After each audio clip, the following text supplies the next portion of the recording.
universities and so on. So we shall not go into the other aspects of it. I shall directly request Dr. Bajir Borua Sahab, the convener of this particular panel discussion, to please make the presentation.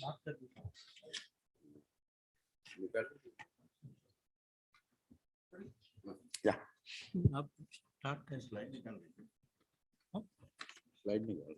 अच्छा आपका एक second meeting है ना, ये disconnect हो गया है।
तो वहीं से आगे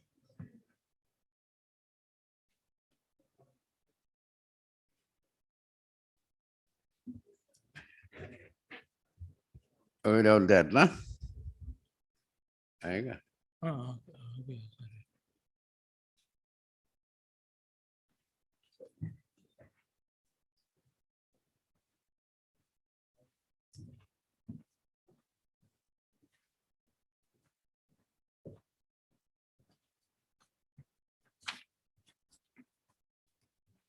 करते रहिए अगर आ गया तो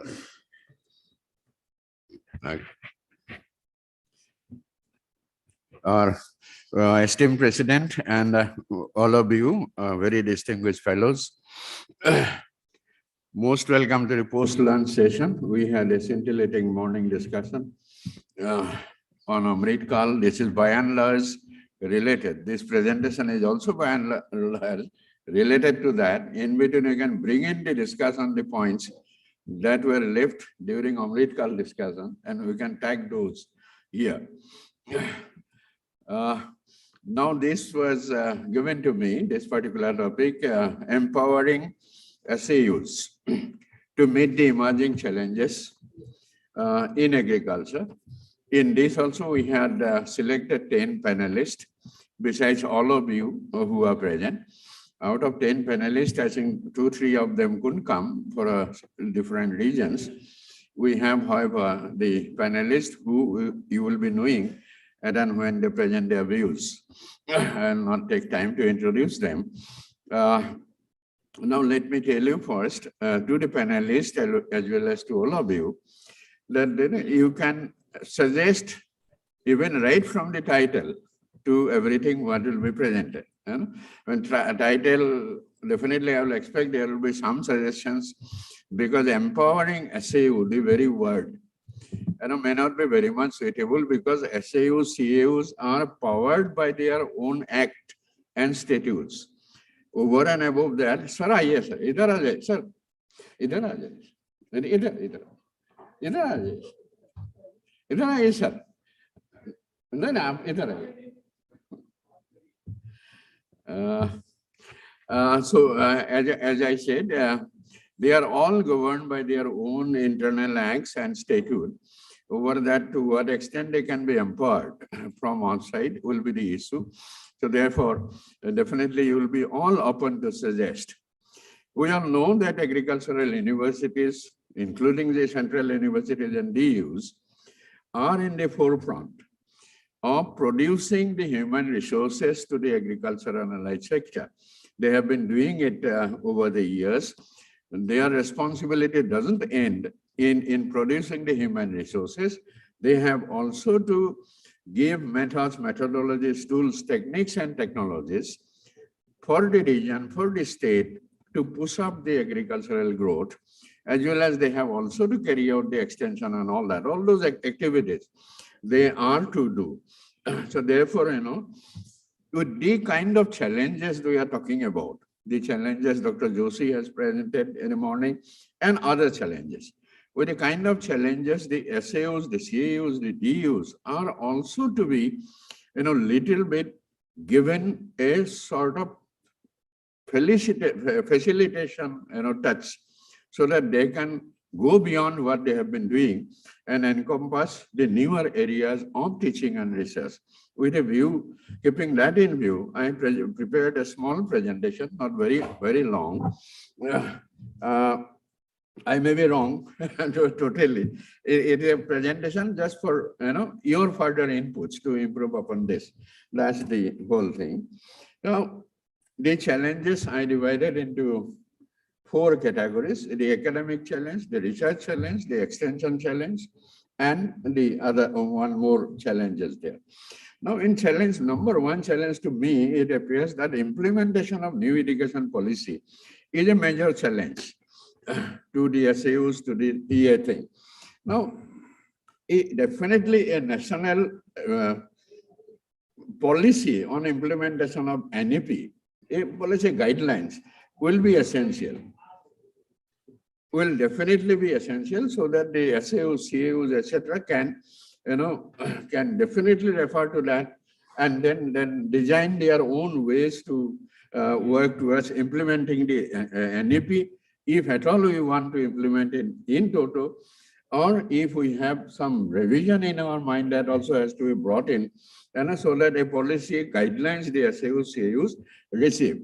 Then the moment we give them the guidelines, policy guidelines and all that, we will also have to earmark some kind of financial assistance, that percentage wise, so that, the National Agricultural Research Fund is suggested to include that percentage for implementation of the new education policy.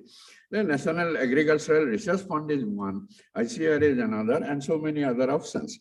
So that will be very much essential. Now, in the new education policy, continuing with that, ICR and others, we are supposed to work as professional standard setting bodies in the new education policy. Agriculture and others, they will be professional standard setting bodies. Now, we therefore need an empowered committee to set such standards, ourselves, for the country, for the SAO system, CAO system.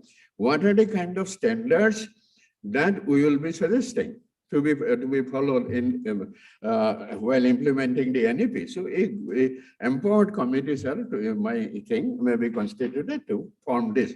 Alternatively, of course, there is an alternative. Already a Dean's committee is there. They have submitted, I think, the final report.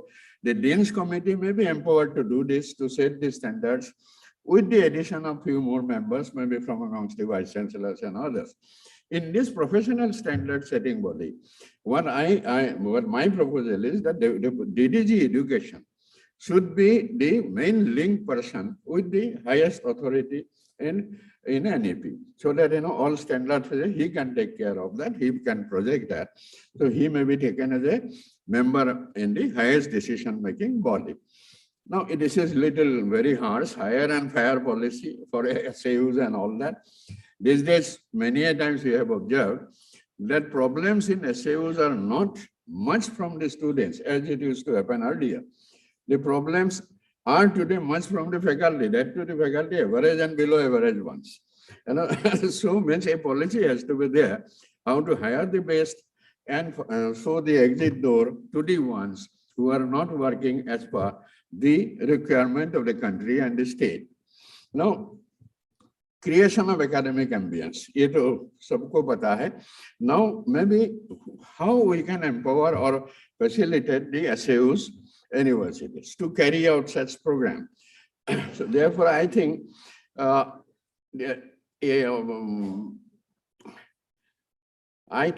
it's a sort of separate budget provision, or already the budget is there under NAAS and all that.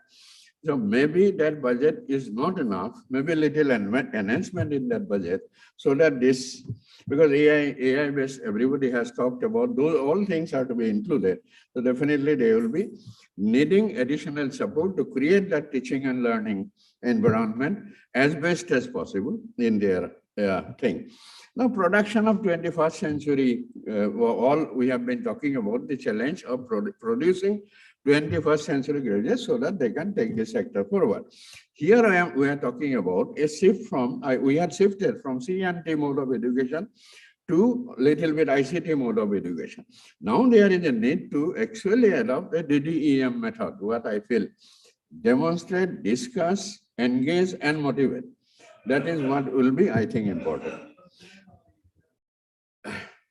Now, UG program for the DUs. Now, all the DU director come vice chancellors are here. They will project their requirement. I will leave this. Now, some challenges in research, 2, 3. Now, all those we have discussed. What I simply said on research, there are areas, these are the areas and all that. What I said is there must be some central provision for supporting around 10% faculty and 3 to 5% PhD students per university for advanced training and skill injection. Because today, what is most required, I think, is first step is to educate the educators to finally produce the skilled person. So that is very much essential. This could be done. And all universities should also be, if possible, a part of all the centrally sponsored schemes from ICR at least. One more thing, what is being talked about many a times, there is a cumbersome process. It is an ICR concern. There is a cumbersome process that exists to clear the proposals, etc., for collaboration, partnership with foreign countries. Where the process gets delayed, it takes a lot of time, all those kinds. So what I propose, ICR has already entered into MOUs with many foreign countries. At least the SAOs, CAOs should be permitted to have direct contact with those institutions with whom ICR has already entered into MOU. Rest of the thing, the process may be expedited. Now, and again, some project funding for those who do not have externally funded project, if possible, I do not know, if we earmark an amount of rupees 1 crore for research per university, that will take around 60 crore a year, to 1 to 2 crore, that will support internal research. The faculties who are not getting outside funding and all that, they can be engaged in research. Now, stakeholder, what I propose here, stakeholder demand meeting need, a separate support may be given for creation of a separate technology visioning and commercialization division. This might also include AI division and all that, and also to extend support for participatory seed and other input production units. So that could be one area. Now, one issue was university begging NAAS fellowship by university teachers. Now, this issue we have discussed yesterday in the EC meeting, or not the, it will be, I think, proposed tomorrow. So now extension, one challenge only I have given. To meet the increased extension activities and demands, the challenge is the current manpower is not sufficient. Current support system to the KVKs are not, KVKs governed and administered by the SAOs are not sufficient, that one. So therefore, sir, it's good that KVKs have done so well. We all appreciate exceedingly well. There is therefore need to empower each university under whom the KVKs are there. At least we have to double the number of manpower. If there are, say, 6 to 8 say, SMS, it should be taken to 16, that kind of a thing. The vehicle number, from 1 to 2, and then accordingly the other, contingency and other support. Now, finance mein ek hai, last one. Yet already, we have said, already ICR is supporting the SAOs and others through the development grant, library grant, and all that. Now, the total development requirement of a university, say for example, say 50 crore, 40 crore.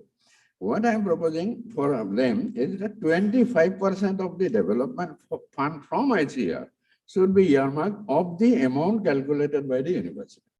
If it is 50 crore, it's zero. So that's how. Then they will be empowered, if we think. Now it is open for discussion. Thank you for giving me the time. This is just to, have as much input from you as possible to enrich the document and to prepare a future guidelines. Thank you all. Thank you. Thank you very much, Director Bajir. I think this is excellent summary. And probably you have captured almost everything. I don't know what the panelists are going to talk about now, but I think there will be always scope for them also. So these are, as Dr. Bajir said, these are initial comments, and your inputs today also we shall take, and later on also. You please send your inputs through email or whatever way you could now. Now we shall directly go to the panelists. And unlike the morning session, in this session, we will be really, really strict about the time. So if it is 7 minutes, it is 7 minutes. So with that, let's go to the first panelist, Dr. A.K. Singh, Director IARI.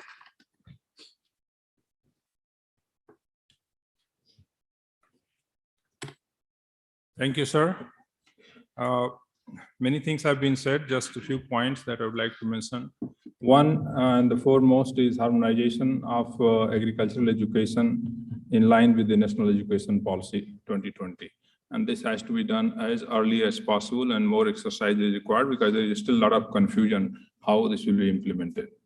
Second, inter-university collaboration. There are many universities in the country which are very good. Some universities are not so good, but inter-universities collaboration even within a state does not exist.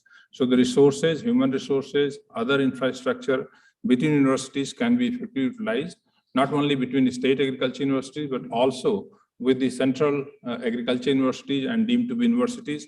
We have initiated program with many state agriculture universities, including TNAU, Bada, Ayodhya, and Kanpur, Central Agriculture University, Jhansi, and others.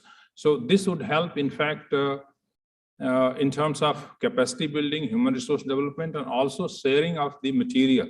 For example, in breeding program, I will say that a lot of material is generated, and only maybe 1%, 2% of the material generated is utilized by the respective centers. If that material at early generation in F2, F3 is shared with other universities, a lot can be done with limited investment. Third is internationalization at home. And when I say internationalization at home, I mean in terms of infrastructure and in terms of quality of human resource. This is essentially required, which is not there at the moment. ICT-based internationalization. So in terms of course content and so on, a lot of opportunities exist to have online registrations for many courses, and these courses should become part and parcel of our academic requirement.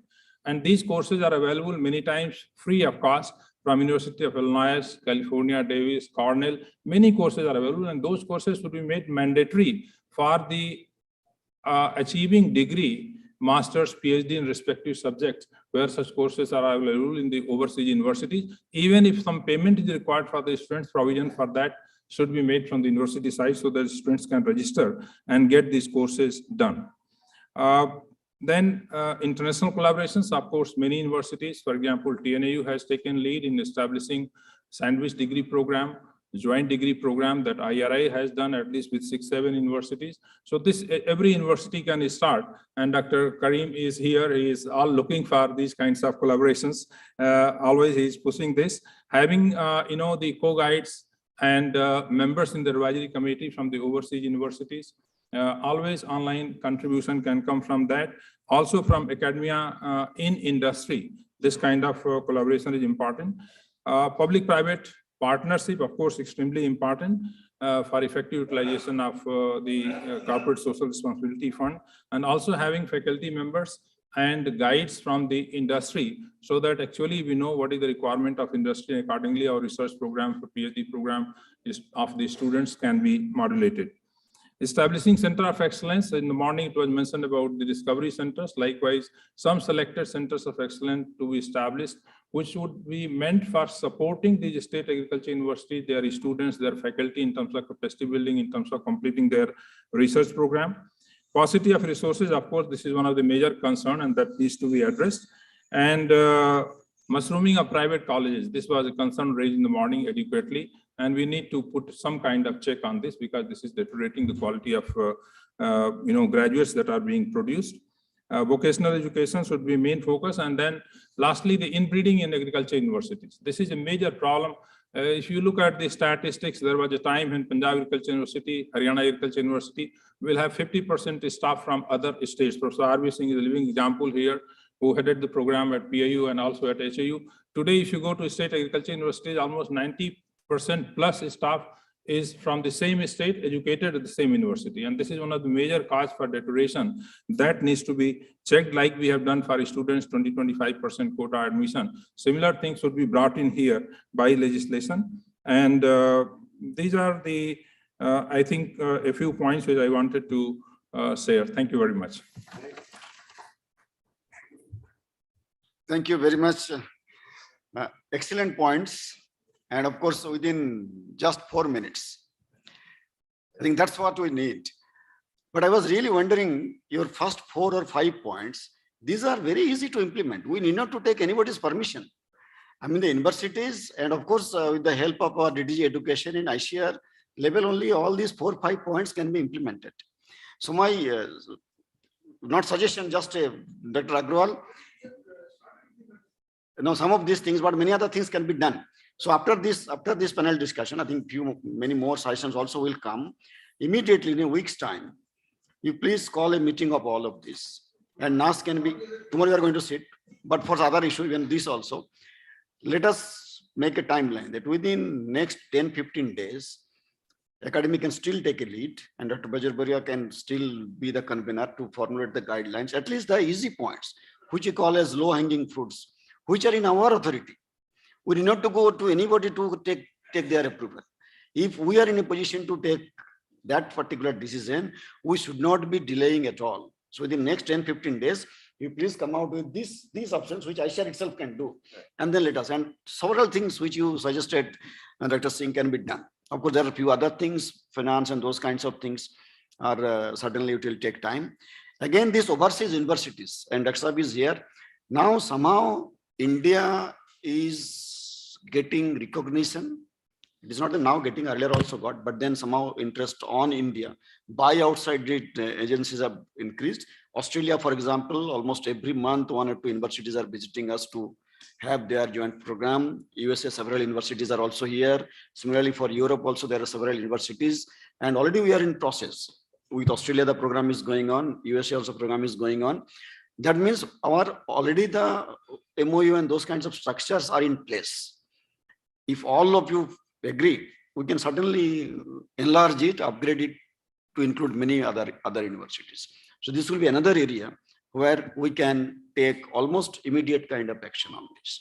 So these are some of the points. And if within 1 or 2 months time, if some of these decisions can be implemented, probably your panel discussion is a great success. So let us work on that one. So thank you very much for bringing out all these very important suggestions. Now let's go to the next one, Dr. Triveni Dutt, Director, IBRA.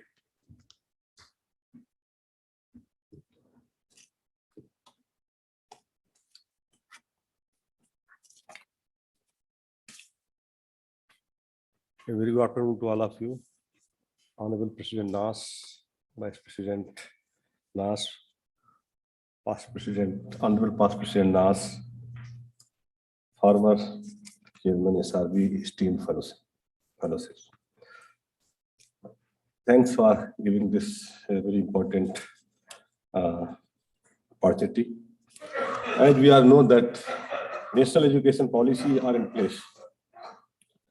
Now, as per the national education policy and the expectations of the government of India and also the stakeholder, we have to do a lot of institutional restructuring and consolidations. So a lot of consolidation and restructuring in the university will be required to make the agriculture education more flexible, holistic, and multidisciplinary. So the already timelines has been fixed as per the national education policy. By 2025, we have to integrate all the academic stream with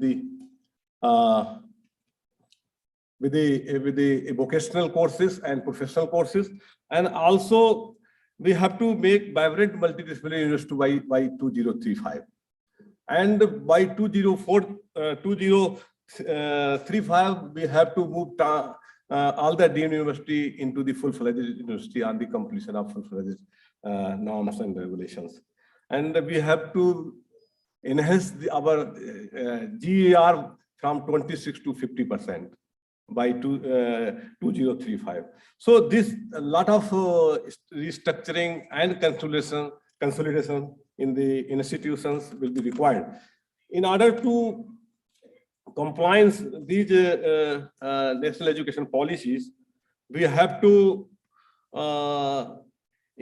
enhance our enrollment.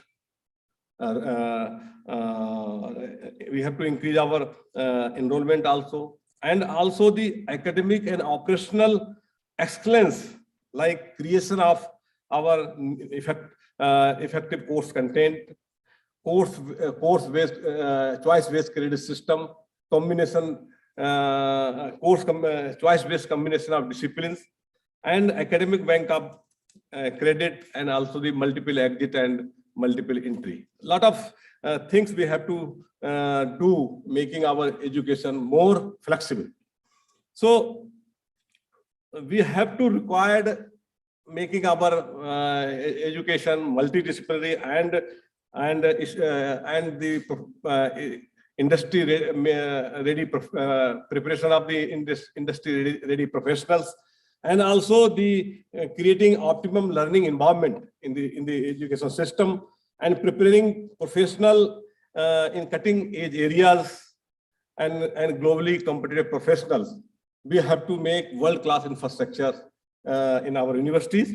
So this in addition to this world-class infrastructure, this financial sustainability we have to be very required. So financial sustainability and the international network, and also the digitization of the education and the civic contributions, making our education more social engagement and also community engagement, and also fostering corporate social responsibility. So these things will be, I think, will be required. So in order to do these important compliance as per the national education policy, we have to be very careful in implementing this important policy. And you see this in view of the facts and ease of doing our R&D education and quality control activities, a lot of faculty and institutional autonomy will be required, and also the ISAU will move gradually towards graded academic, financial, and also the administrative autonomy. So I mean that empowered governance and autonomy among the universities and deemed universities will be required. So the graded autonomy and also the net cell, these university, the aim will be to become the independent self-governing institutions. So in order to make this education more flexible and multidisciplinary and holistic, we have to go for the faculty, institutional, academy, and the financial autonomy. So giving this body, thank you very much. Thank you very much, Dr. Trivenidath. Again, few important points have come, and some of these points can be addressed by us. Of course, few others we have to take approval, and also generate some more resources. Again, my request to Dr. Bajir Bora Sahab, you please include all of these things and then see what can be done in a very shortest possible time. Thank you, Dr. Sahab. Thank you very much. Now let's go to NDRI Colonel Dr. Dhir Singh, Director NDRI.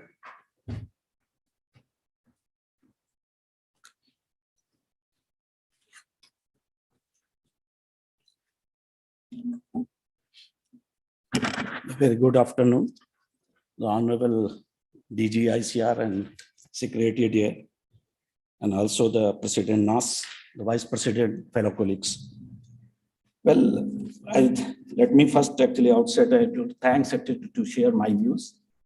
Of course, this might be a very high time. We have to be discussed this and very pertaining actually the point has been taken by the NAAS. Reason is that because we have to be already implement this NEP 2.0. But before actually in the morning actually, because I personally believe the ICR has already well structured actually the education system, because I don't think any organization into the world actually like ICR. We have a if you look actually, we have a 3 stages. Like one is we have actually deemed university, we have central university, and we have a SU also. If you look actually, if the today's mandate, looking only SUs, my views would be different.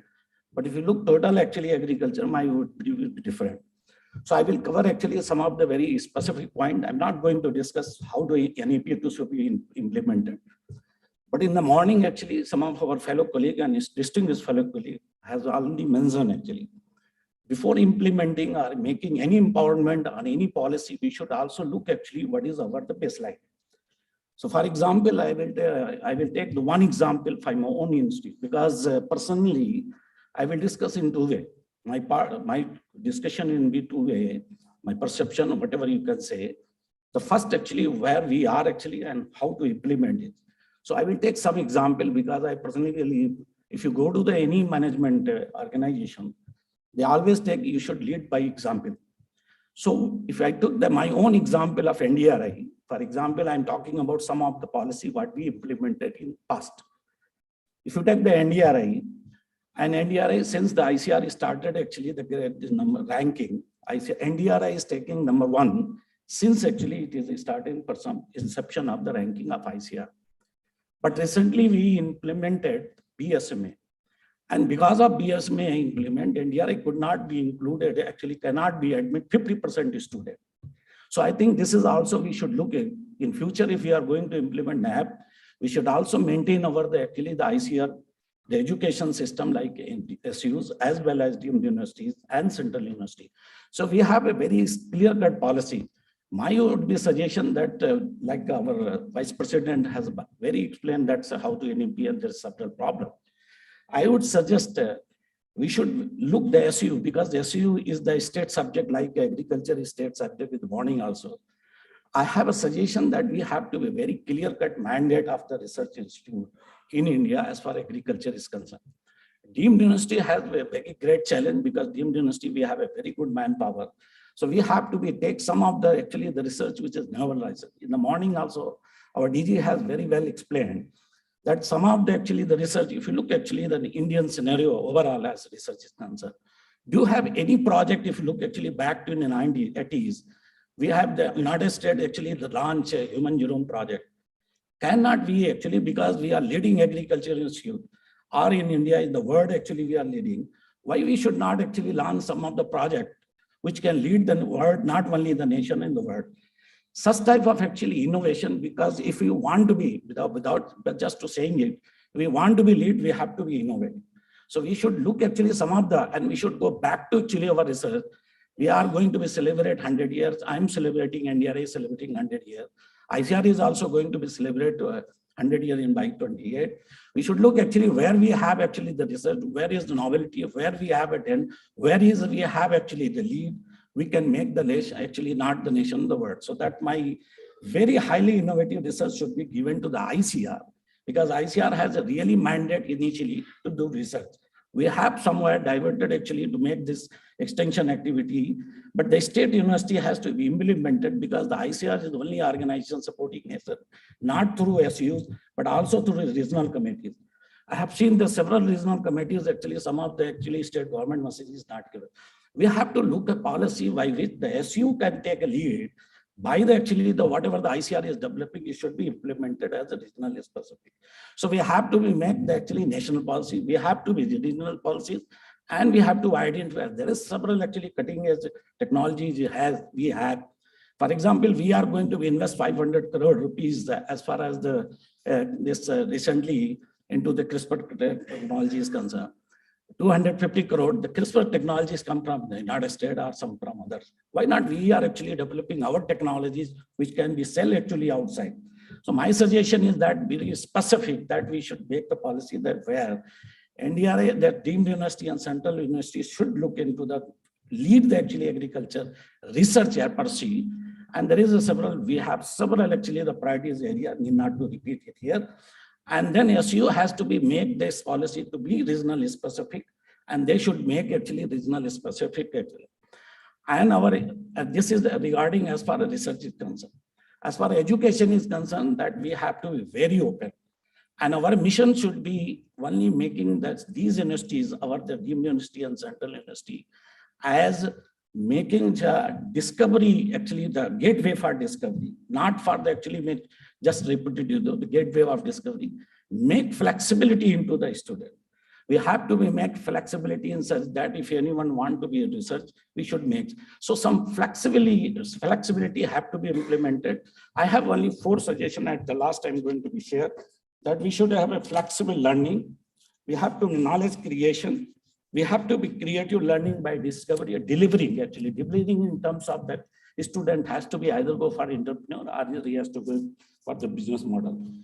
Digital transformation is very, very important because not only institute, I think the ICR has to take the digital way because we are involved with a lot of actually information dissemination and a lot of time of not only for the management level like a director and joint director, but the scientists also because we are passing information from one to go. It goes to the actually a scientist time is going on. So probably digital information, even the CR should be, everything is online and it should be what I'm really thanks actually our honorable DG because we have already implemented several actually policy into this. So the digital transformation has to be implemented our system. And the last actually empowering about this financial autonomy. I think let me share it because I personally believe, I think I'm very pretty sure as far as NDRA is concerned, if we have been given actually the flexibility of using our resource as far as revenue generation, we can be a self-dependent. I think because the honorable DG has been already taking an initiative and we are going to be very soon actually get the revenue at 70% and 80%. For example, NDRA is generating 10 crores and we are going to get back actually the 10 crore or 80%. I'm pretty sure that we can develop actually several people are very motivated if you say, I've already implemented that if any department is going to be generate actually either anyway, because we have to give flexibility. If they can, and Gadwasu is already generating, that's I think very interesting model they have presented, maybe share it here. So it is not far that we are already generating up to 50% once we have been given.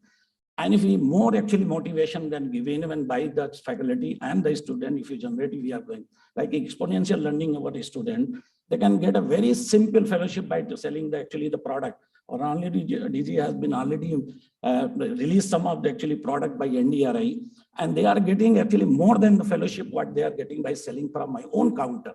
So these are the some flexibility if we implement actually, I'm pretty sure the ICR could be the one organization which could be a self-dependent and can ahead actually and face actually can show the model to actually government above than ideas and CSR. Thank you very much. Thank you, Dr. Dhir Singh. Again, some of the very important suggestions you have given.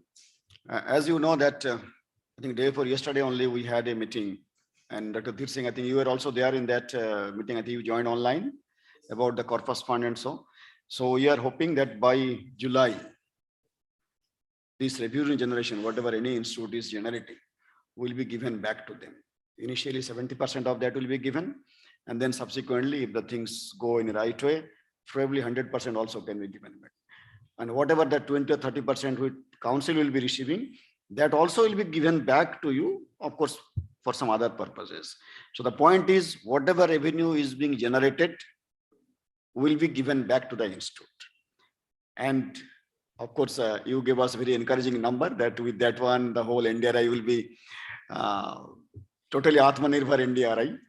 So that will be really a dream kind of thing. But if not totally Atmanirbhar, even if 50%, 60%, 70% of your requirement can be generated by yourself, I think there could be nothing like that. 30% and above will be excellent and outstanding. So I wish all the best for that. So far as policy is concerned, by July first week or so, we are going to notify this one. And that will not only help you, but I think all the Aishar institutes. And then your other suggestions regarding flexibility, very important. All the time you are discussing about Dr. Agrawal and I, whatever way flexibility is required, tomorrow again you are going to sit on this. Let's discuss that. Regarding 1 or 2 courses which have been missed out by earlier BSMA, whatever the reasons could be, but if all your committee can decide, no, these courses are also important. These courses are being run by NDRI or IRI or IVRI for quite a long time, and then somehow those have been stopped, not included in the list. We shall certainly consider those. A course is being run for last 40, 50 years, certainly cannot be closed, certainly cannot be stopped. There must be some kind of background with that one. So these kinds of decisions we are going to take. Thank you very much again for giving some very good suggestions and insights. With this, now let's go to the fisheries section. I don't know whether Dr. Ravi Shankar has joined online.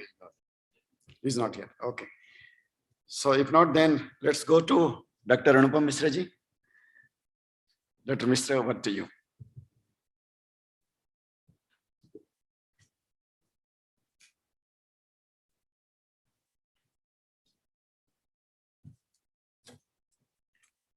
Good afternoon, all of you. Respected President of NAAS, Vice President, Secretary. Today we are discussing about how to empowering our agriculture university. We have a lot of challenges before the university regarding the digital transformation,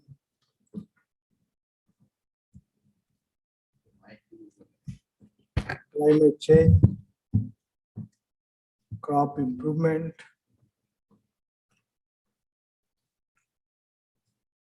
farm mechanization, nutrition sensitive agriculture, and most important, recruitment of the staff. Still, most of the university, they don't have sufficient staff. So how to meet out this challenge? For that, we need some infrastructure. We have to create some digital platform for strengthening our education system. And then ICR has provided so many infrastructure facilities, most of the university. Now we have to think for utilization of those infrastructure. Because after closing of the project, most of the university, they are not able to maintain those structure. So we have to think on that like also. Regarding the mission and vision and mission, most of the institute or university, they have different type of vision. Why not we have one vision for as a NAAS system? This is a vision. Mission for our subject matter division, mandate and objective and activity for the different institution or the university. We have to specify the activity and mandate for all the institutions, those who are involved in research, education, and extension system. Apart from that, we are not discussing about the core value, ethics, moral.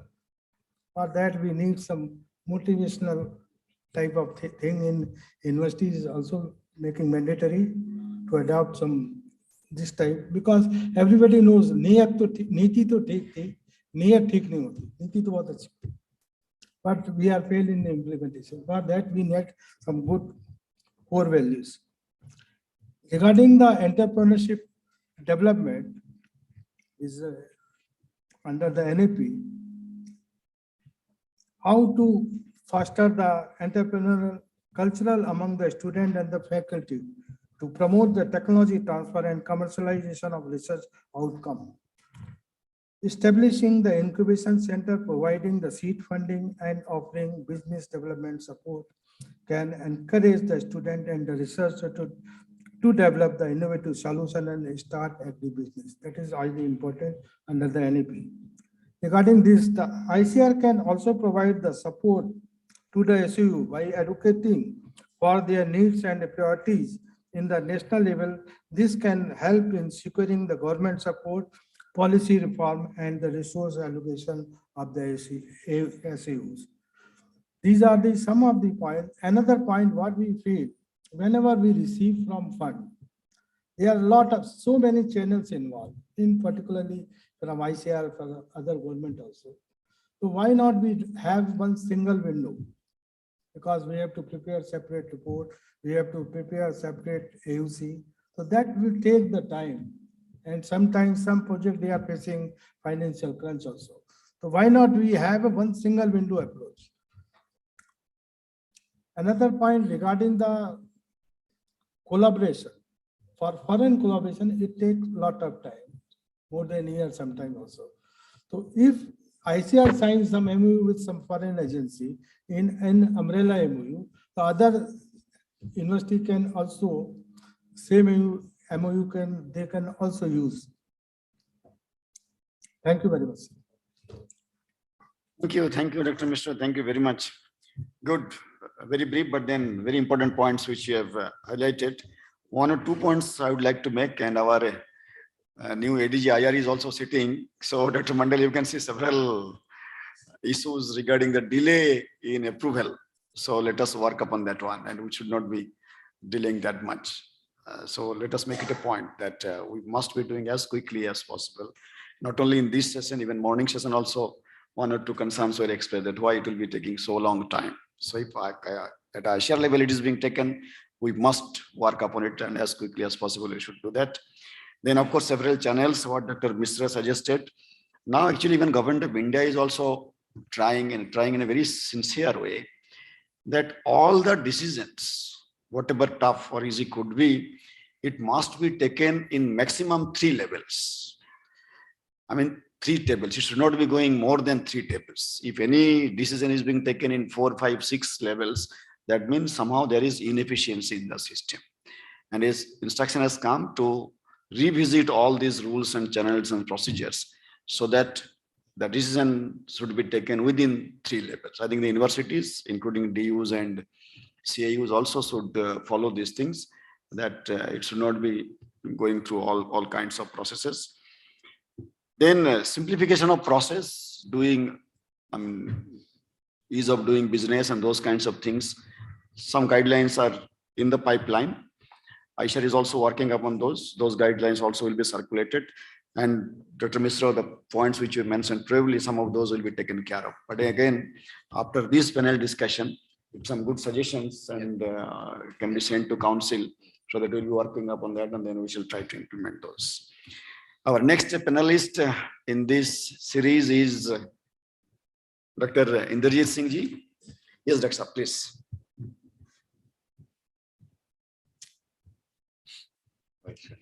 Yeah. Dr. Saab is Vice Chancellor, Gadwasu, Ludhiana. Thank you, sir. Thank you for providing me this opportunity to share with you my views about strengthening the SCUs for addressing the challenges in different sectors, agriculture and allied sectors. I think the challenges, the August House of NAAS knows much better than me what are the challenges facing our agriculture and allied sectors. And I need not go into that. But I think if we are talking of empowering the SCUs, the first one is the autonomy of the SCUs. The autonomy of these institutions is already being hammered from all the directions, whether it is from politicians, whether it is from bureaucrats, and also from ICR, I would like to say, sir. Because ICR is also every time trying to tighten the noose on the universities through BSMA, through this or other model act and all that. And in my opinion, this is counterproductive, sir. We are killing the creativity which can be otherwise there in the universities. The universities can have their own thinking, thought process, and they do have. They do have, many of the universities have very good thought process. They have very innovative ideas, but they are entangled in the regulations which are coming from one agency or the other. So I think that noose needs to be loosened, and the actual authority, actual autonomy of the university must be restored so that they perform better. And I think that is the essence of the NEP. The NEP also means that. And in that, I would like to share some points which I have gathered, that SU should be, the faculty should be like under NAHIB. It is a very good project for whatsoever university is implementing it, whether it is IDP or the other 2 or 3 components. And with that, the exposure of our faculty, exposure of our students, and exposure of our students and faculty from visiting faculties is great. And that sort of program must be continued by the ICR. And then one very important aspect, what a body like NAAS should give to the country is that what is our carrying capacity? What is our carrying capacity with respect to the colleges we need, the universities we need? Like in animal husbandry sector, I can say our livestock, we have huge number of stray cattle. We need to address that. If we don't point it out, nobody else is going to point it out. So what is the carrying capacity of this country with respect to the land resources, with respect to the water resources? That must come from the think tank like NAAS and from the ICR for the entire country, that this state should not start growing paddy. This state should not venture into fisheries, because these are not meeting their water availability requirements. Then the projections, what are going to be the projections that will empower our universities, sir? That will empower the entire system. What are the projections for production of a particular aspect? May simply take production of veterinarians, field, which are required in the field. What are the projections of our sector that there will be this much requirement of skilled graduates in veterinary science, in agriculture, in biotechnology, in different. And based on that, we identify the centers where we give that sort of training, and then they deliver in the field. Then with this projection can be region-wise, state-wise, country-wise, as well as international. In US, my brother was in economics, agriculture economics. So their job was to give projections to the Senate that how our government should make the policies to support, whether they should support the corn or they should support the soybean production in this particular year and coming 2 years or 3 years. So similarly, like our livestock sector, it is facing the deficiency of soybean, but we don't have any projection whether we should go in for soybean. We allow soybean oil, we allow soybean meal for our livestock, but we don't allow GM soybean to come into this country. So this type of projections must come from the think tanks of the agriculture and all that. So what I said in the beginning about the autonomy, I think we are over-regulated, sir, and that should come down. And uniformity, what we want, uniformity in our syllabus and everything. This is what I was also having dialogue with Veterinary Council of India. I'm chairman of their committee for minimum standards of veterinary education 2023. So I said this uniformity is going to kill us, because the requirement of veterinarians of Arunachal Pradesh is not the same as in Punjab, is not the same as in Rajasthan, is not the same as in Kashmir. So we have to have regional requirements in mind when we are making these. Similarly, as Dr. Dhir Singh said, BSMA, sir, I would give an example. In our institute, we did not admit any student from ICR in animal reproduction, gynecology and obstetrics, because the department's name was changed to animal reproduction, gynecology and obstetrics, and our department name is veterinary gynecology and obstetrics. When it was brought into the academic council, I said, we all know gynecology and obstetrics includes animal reproduction. And animal reproduction, then you don't have to add gynecology and obstetrics with that discipline. But because gynecology and obstetrics was not in the BSMA, the student who wanted to pursue his or her higher studies in Gadwasu, she was not admitted through ICR. So are we so naive that we don't know what does gynecology means, what obstetrics means, what animal reproduction means? Or we just want that the institute should toe the line, only then they will be given the grant, they will be given the admission and all that. So then in Vice Chancellor conference also, sir, I said the scorecard. The scorecard, which was introduced in 2007, so far it has been revised 6 times. It means there were deficiencies in the scorecards. From the very beginning till date, I'm sure till date there are deficiencies in the scorecard. If there is another committee which is now interested to make a scorecard, they will revise it for promotion and all that.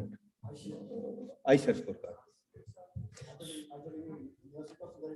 So universities are also adopting same. They are imitating ICR. But thankfully in my university, we have kept 15 marks separate, 15 marks for interview. And in that, the beauty is that we have kept, he has to secure minimum 50% marks in interview to qualify. And that's how we are checking those people who don't deserve to be promoted. In my another sister university, I will not name, they have been compelled to promote people who are not working at all. But we had many people who were filtered out because we had that in our hands. So the scorecard, and then I also have many examples from ICR itself, at least from animal science discipline, where there are square pegs in round holes. A poultry geneticist is director of the equine center. A equine scientist is director of the epidemiology center. And like that, there are. So these actually, this is telling upon the new scientists who are coming up. Now they are working, they are looking at the scorecard, they have it on their table, and they are working according to the scorecard. I think this is again another thing which is killing the creativity and the impulse in our sir, NAAS regulations. They are very good, but there also we need some flexibility. Say, for example, scientists must have 2 papers with at least 10 citations and like that. If there are, because in such institute like ours, where the faculty strength is very less, there should be some leverage that maybe total citations, maybe 20, maybe not from 2 or maybe 3 papers like that. Then infrastructure, we got very good support from NAAS. But if we have to implement NEP 2020, in that case, we need a lot of infrastructure. And actually, the support from ICR is diminishing. When I was director at the Buffalo Research Institute, even sir, in Assam University, I stopped the center on swamp buffaloes when sir himself was the vice chancellor. And because it was not meeting the mandate of the conservation of any breed or something like that. But now in our this NEP, when we have to have more sort of disciplines, etc., we will require more hostels, more classrooms, more labs and equipment. So previously in network project, it was decided that we can reduce the positions, but we will give that in contingency. And that is fair enough that we need more contingency. Like from other funding agency, we don't require the manpower. We only ask for contingency and equipment, etc. But nothing happened. The manpower was reduced, but the contingency did not get increased. And another challenge before the universities is that attracting the people from rural background. I think this is the bane of our agriculture sciences as of today, that the rural population inflow is very low. In 60s, 70s, even up to 80s, the large number of rural youth were coming to agriculture universities. And now in my institute, I found that hardly 32% our undergraduate students are from rural background. 68, 70% are from the urban background. And then they can't go back. Then they only go for government job. They don't go back for the for implementing in their own field what they are learning in the classroom.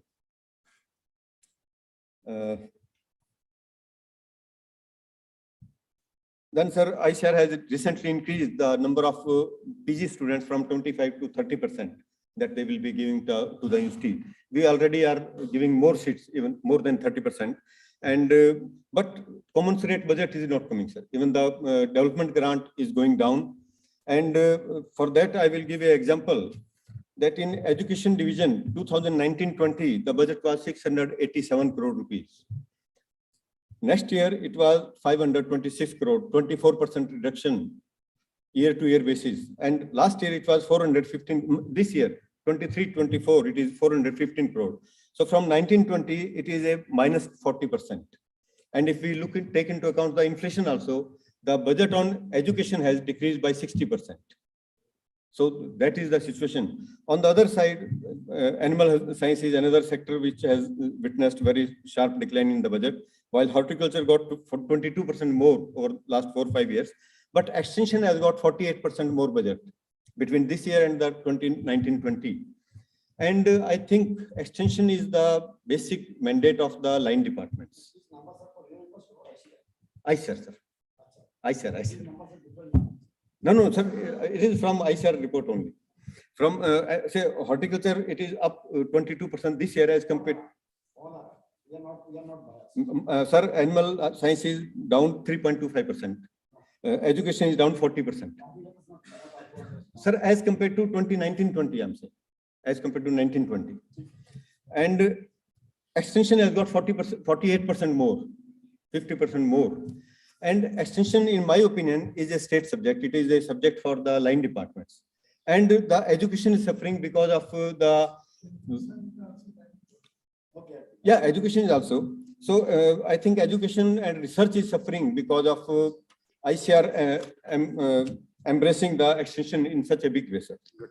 Then, sir, in Center of Advanced Faculty Training, we have 3. For the last 2 years, none of those were given any chance. This year, only one of them had one training. And people from other streams are also coming into a not related or closely related stream. So I think that is very important for our faculty. So we need to make another important aspect what we are implementing is problem-based learning. I think our students are not at all given any problem-based learning, which is very important for them to perform in the field. Thank you, sir. Thank you very much, Dr. Singh. Again, very important points. And I think this is beauty of this kind of discussion. And when you say academy is a think tank, it should really work in this, that we have got divergence of views. Someone says uniformity is highly required, but now others says, no, not uniformity. Diversity is more important. I think both are required actually. And the moment we say autonomy, the moment we say flexibility, it doesn't come with uniformity. If you are flexible, if you are autonomous, then of course you will be doing something what is required for your region. So these are all points of deliberations. Dr. Agrawal, would you make some observations?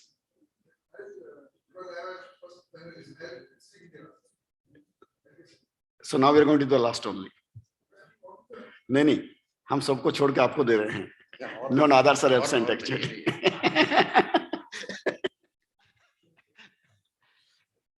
Yeah. Yes, 6.5 minutes.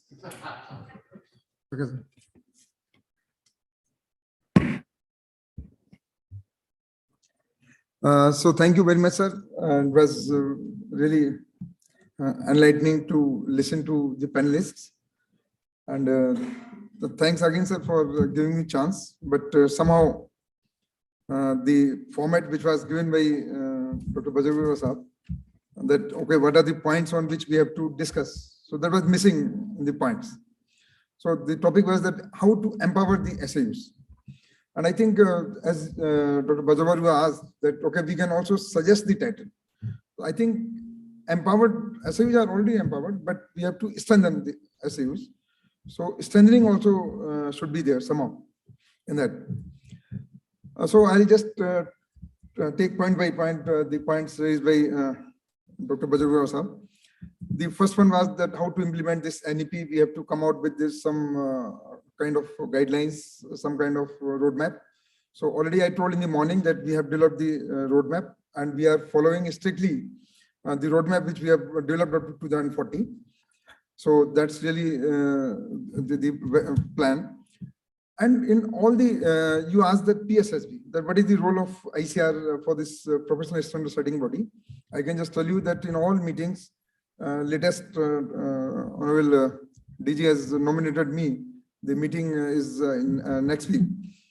So in all meetings we are attending, and especially when accreditation committee was there, people feel that what is the role of ICR in the accreditation and other things. But I was member of one of the committee, and they very well recognize the format which we are following. And they just told it's a three-tier accreditation is very good by ICR. And they are going to have ICR as one of the member of that accreditation in that one of the verticals. And then,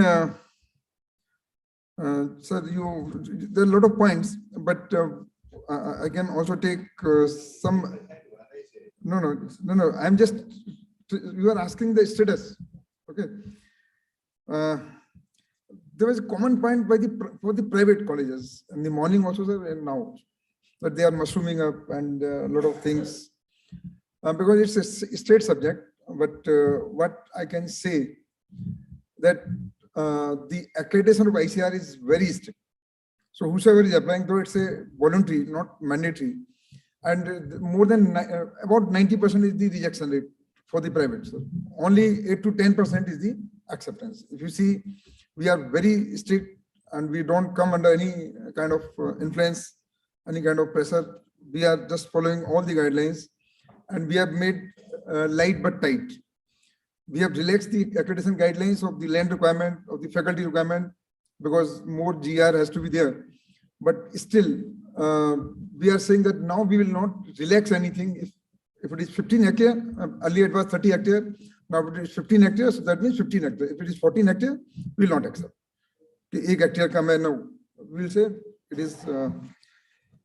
Now, one point, sir, I want to just make clear, which I think we all must understand, and for which we conducted, I'm not shifting to my slides now, is GR, sir. We have to understand actually what is gross enrollment ratio. We always say that the new education policy or the national education policy says that we are 9% and our gross enrollment ratio should be also 9%. And for that only we have conducted the study, which was also told by Dr. Inderjit Singh, that we should have some projections. And very soon you are going to see those projections, that what is the requirement, human resource requirement, as I told in the morning also.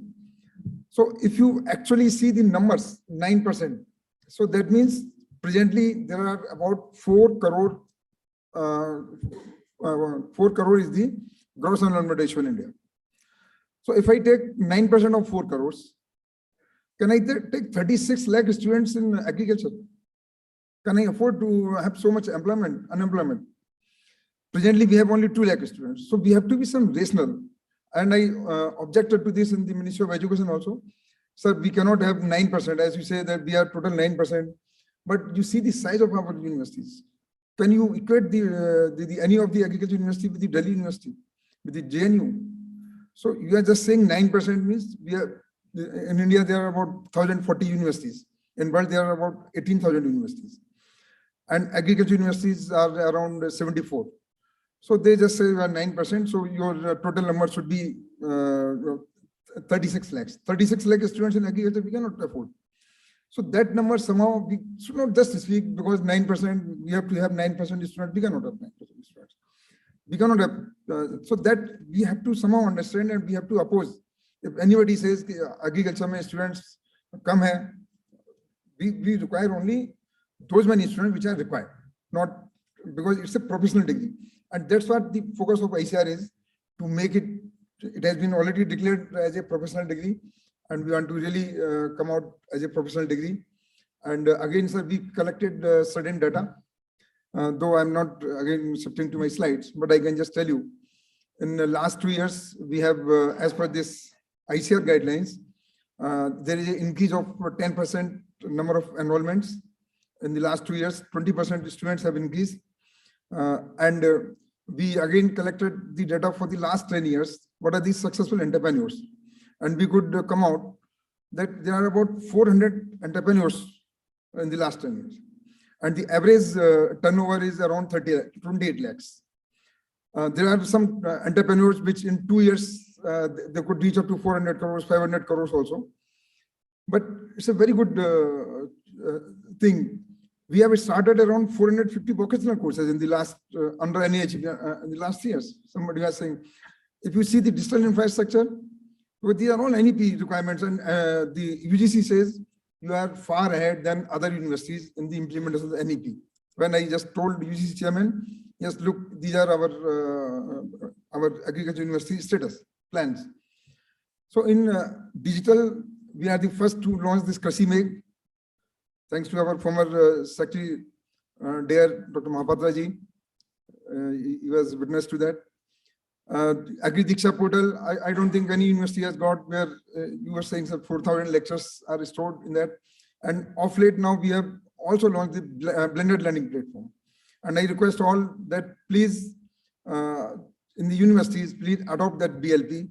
When I asked the meeting of all vice chancellors about 10 days back to just explain that what is blended learning management system, end-to-end solutions, complete solutions.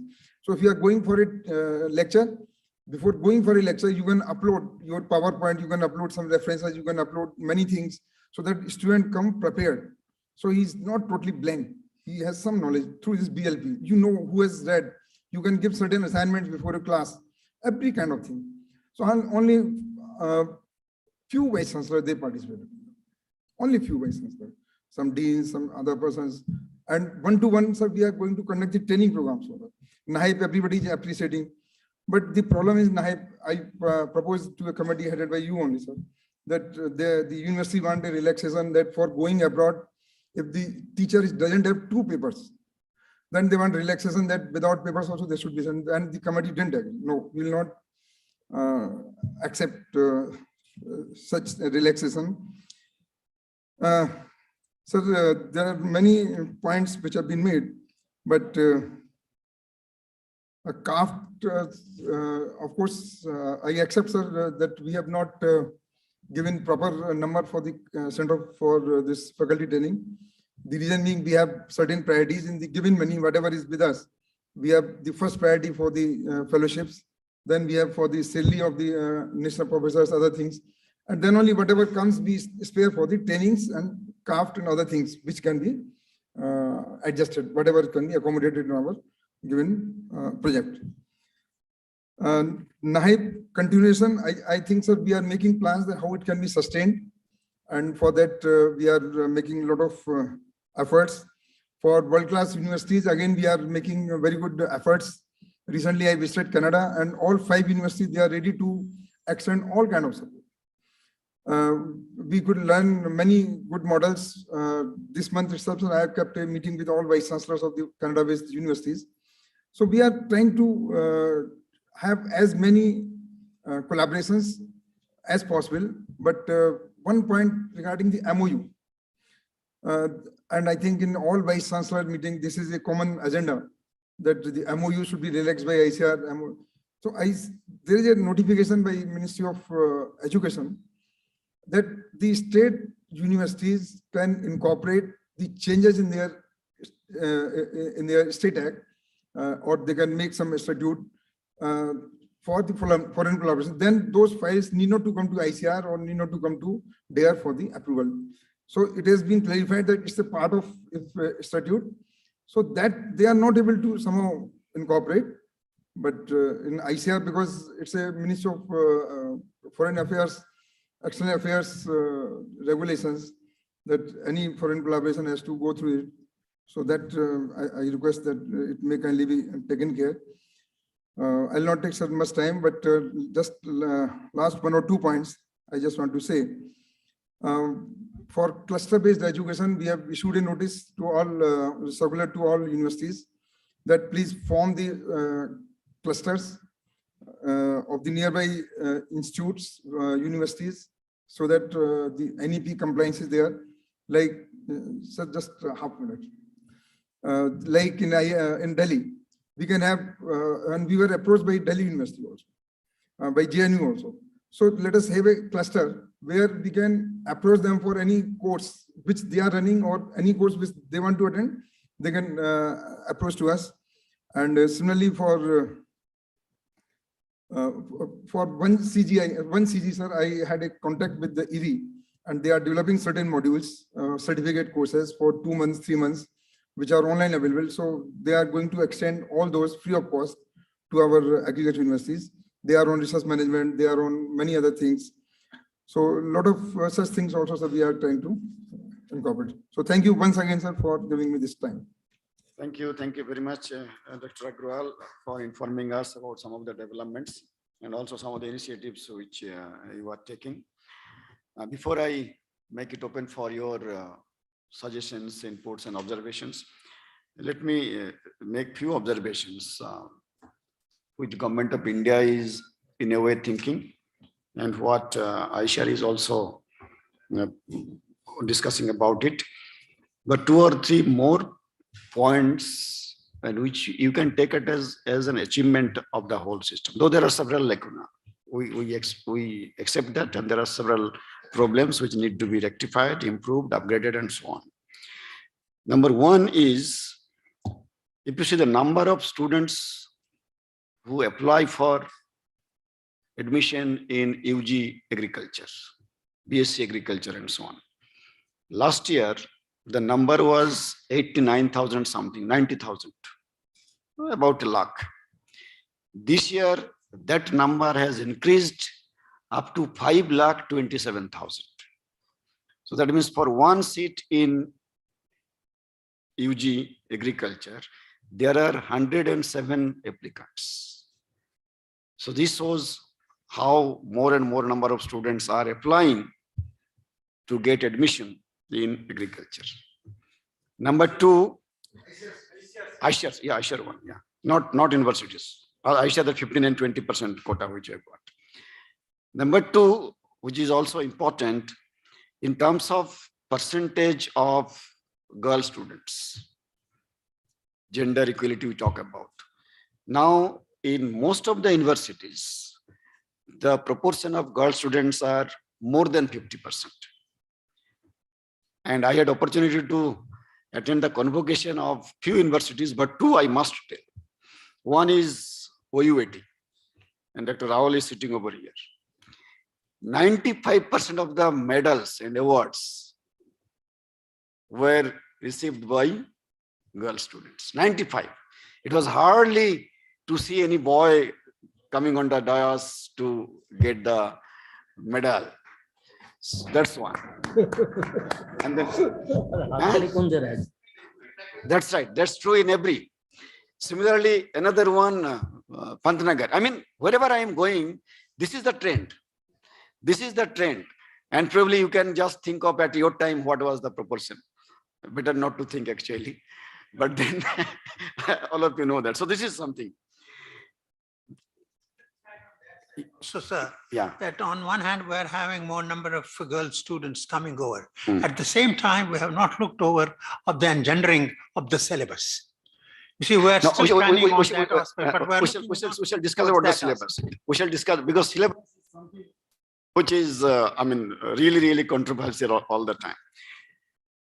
Few things, and of course, UGC, not only to you, to me also they have said that the condition of agriculture universities are much better, except 1 or 2, of course. You can always take the best one and compare with the worst one.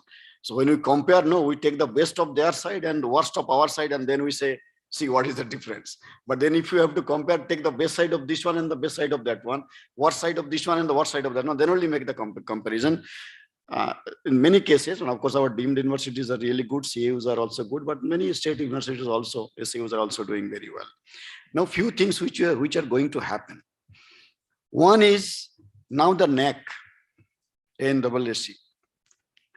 All the universities, including SAUs, DUs, and CAUs, now have to take part in that system. So it is going to be only one system in the country.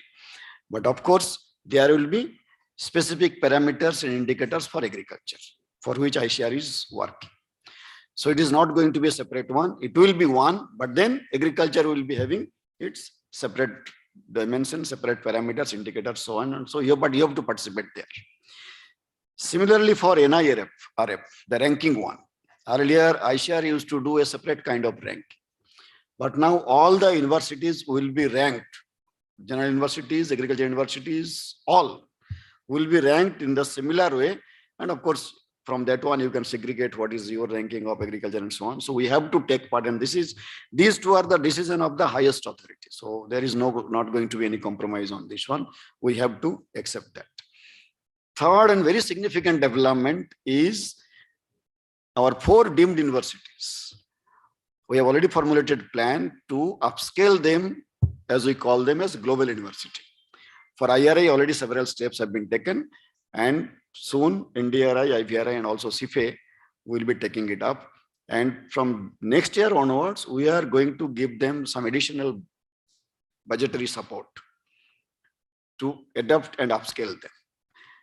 Along with that, we have also developed, and this has been presented before Honorable Agriculture Minister, I think 2-3 times. Just last week also there was a presentation made before Honorable Agriculture Minister for IRI, how IRI can collaborate with private organizations to build the infrastructure, including hostels, guest houses, laboratories, and so on, by sharing some of its own resources, and then we will be working together.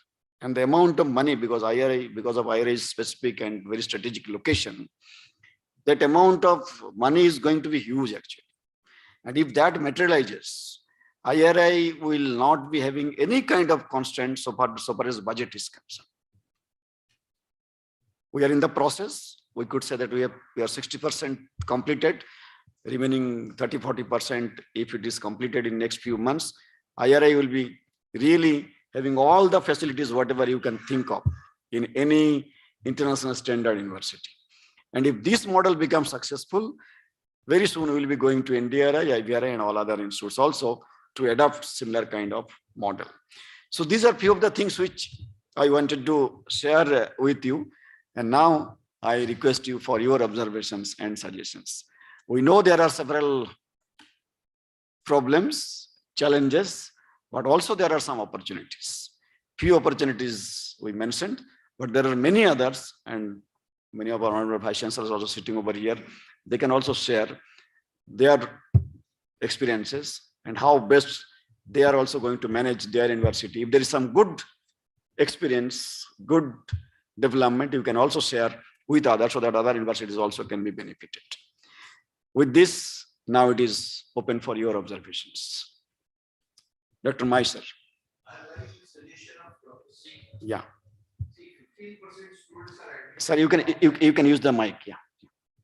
15% students are admitted from ICAR to the university. Yes, sir. So there is a lot of inbreeding in the university. That's why the standards are really not so good.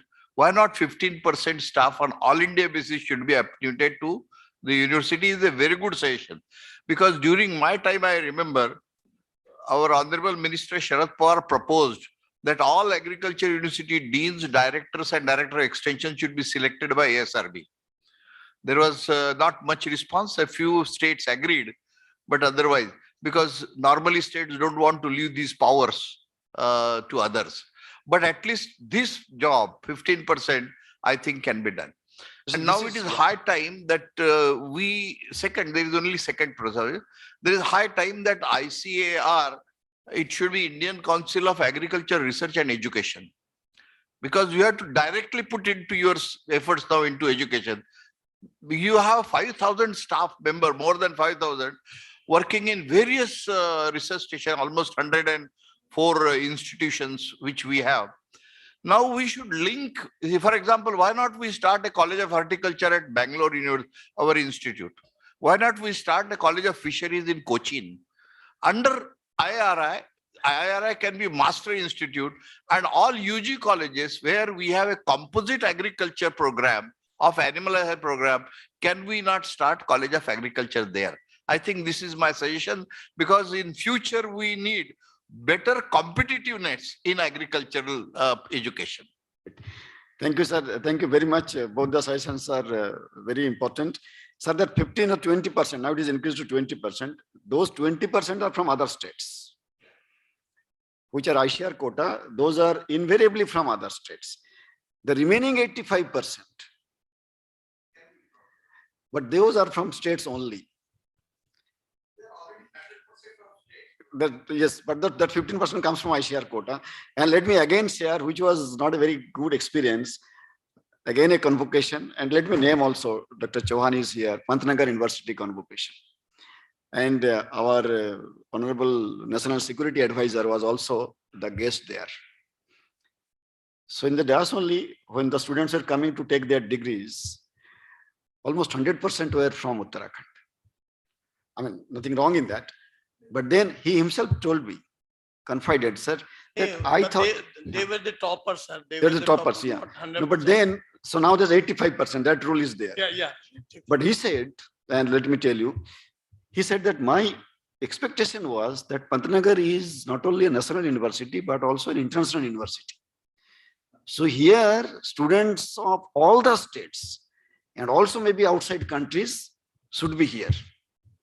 Somehow that diversity we are losing. Not only in your case, but in most of the universities, rather all SAUs, I would say, except the deemed universities and CAUs where the students anyway come from different parts of the country. That diversity, which was the strength at that point of time, is being lost very fast.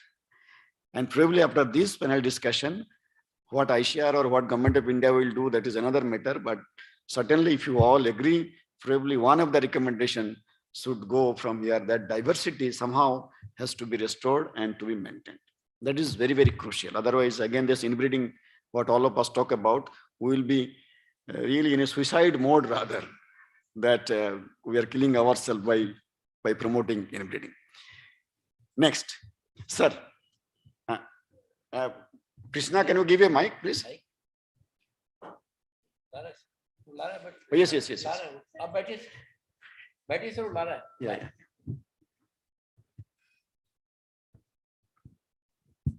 Hello. Yes. Yes, I think this is a very bad sign. We have to certainly make a very strong point on this. Number two, a point was made that there is a decline, there is a serious decline in the number of students coming from rural areas, farmers' children.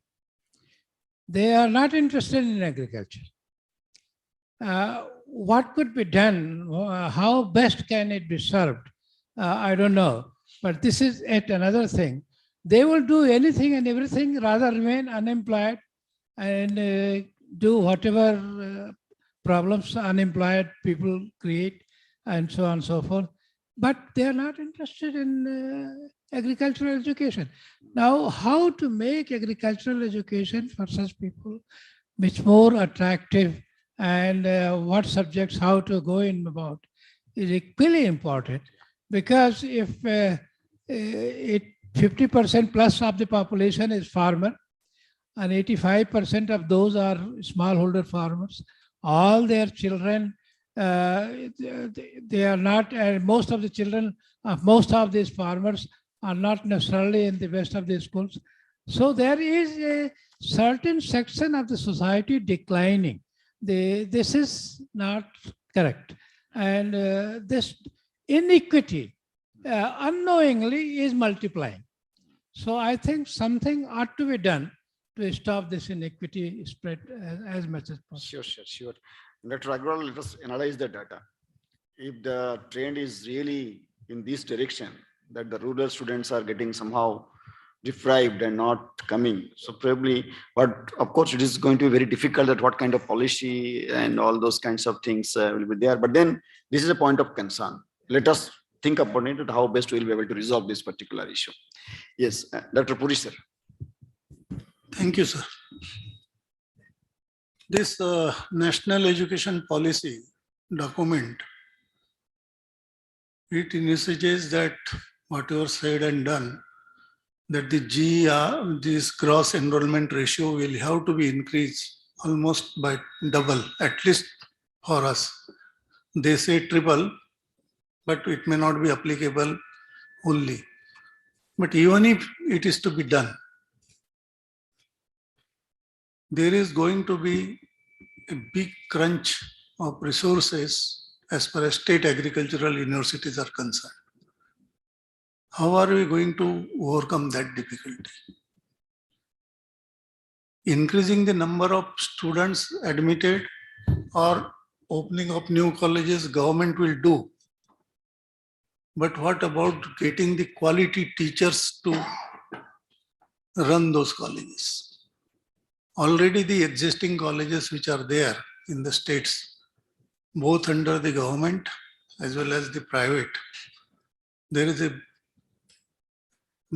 paucity of quality teachers, which is going to decide the quality of the graduates who are going to come out. That is one issue. And how do we, this is the only area where you find that anybody who is not exposed to teaching, training, starts giving instruction immediately for the pre-university or the first year students. Everywhere from nursery to higher secondary, you need training. Now this training may not be very appropriate word, but at least how do we mentor those people who are coming as a teachers initially to devote to become good teachers? Because this is the aspect which is neglected at the state level very well. Nobody is looking after it. So this is another issue which I feel that council will have to think. Can we think of starting, because for ASRB, we are having some training program. But like that, and it should not be centralized definitely, even if it is at the regional levels in different institutes. But something we will have to consider for preparing the quality teachers. The second important thing which is going to come up is the permission which the government of India and UGC has given for the foreign universities to open their campuses. Now, this is not we are not against the policy of the government. It is those people who want to come, they will start their colleges, those people who want to take admission. But is it going to make a dent on our already existing small number of quality teachers in our universities? And if that happens, how are we going to overcome that situation? This is second issue which bothers me. Whatever said and done, this number of colleges will have to come. They are going to increase. So whether central government says or state government says. Should we encourage the opening of the same type of traditional colleges like College of Agriculture, College of Horticulture, College of, means whatever is existing on the plot? Because there are demands now for different type of graduates. Should we think of opening some colleges which will address to make manpower available for that type of job? Now, for example, the artificial intelligence in agriculture is coming up in a big way. But I don't think we have any institute which is giving degree program or which is offering. There may be several. Now, disaster management in the agriculture is a very big challenge. Right from what you say, Panchanama to the giving, and every time it is happening. And during last 2-3 years, if you see, so many disasters or disastrous conditions for agriculture. Can we think of opening some sort of a program which will address to these issues, and so that these graduates will be more important? Like now, crop insurance is coming in a big way, but we don't have a trained manpower to provide to the state government for assessment and to the insurance companies also to help that. So these type of things at our level, means at a NAAS level or at the ICR education division level, we should try to find out some new areas where new colleges, if at all they are to be opened, they should be opened in new areas, because we have ample number of agriculture and horticulture colleges. The one small point, I do not know how will it be there. There is a UGC guideline now coming up that the professionals from the private industry or any field can come in the universities and can be employed as a professors directly depending upon their professional skills. As far as taking advantage of their knowledge, I don't have any problem. They can come because students will be benefited. But making them professors and making them to guide the students without they themselves having any qualifications, formal qualifications, what type of situations we are going to land in future. Even today, our senior professors also, they have to wait for some time. And according to that guideline, so my request is that those circulars which are being issued by the UGC from time to time, they should be critically analyzed and critically seen how should we react to them and how should we implement them, because universities, state agricultural universities will look after, they will say that it is the guideline. So only those people who are not of any use, they will find their entry into the universities as a professors and they will dominate and they will create a culture, type of different culture. Already in some states it has happened and we have seen that. So these are some of the issues which I thought I should bring to the notice of the House. And thank you very much. Thank you, sir. Thank you And very much. on all these, you have given some rosy picture about these things. So thank you very much. Thank you very much. All the points are extremely important. On few of the things like training of our assistant professors or lecturers in the universities, our NARM has started providing some training, but we can understand that that may not be sufficient. But if required, probably from ICR side or from NARM or others, we can do it in some other regional university SAUs or institutes also. Recruitment through SRB, Dr. Mahi also suggested, but then it is up to the state governments to decide. Even for our KVKs also, we had several rounds of meetings with our Honorable Agriculture Minister.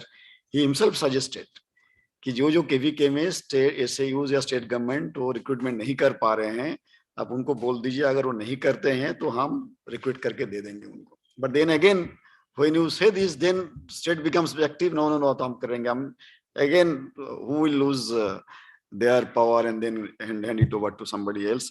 But other points are well taken, particularly these new areas. Even if we open new college or within the existing college or universities, these new areas are extremely important. Of course, we revise our course curriculum to accommodate some of these emerging things, including climate change, robotics, precision agriculture, AI, and those kinds of things.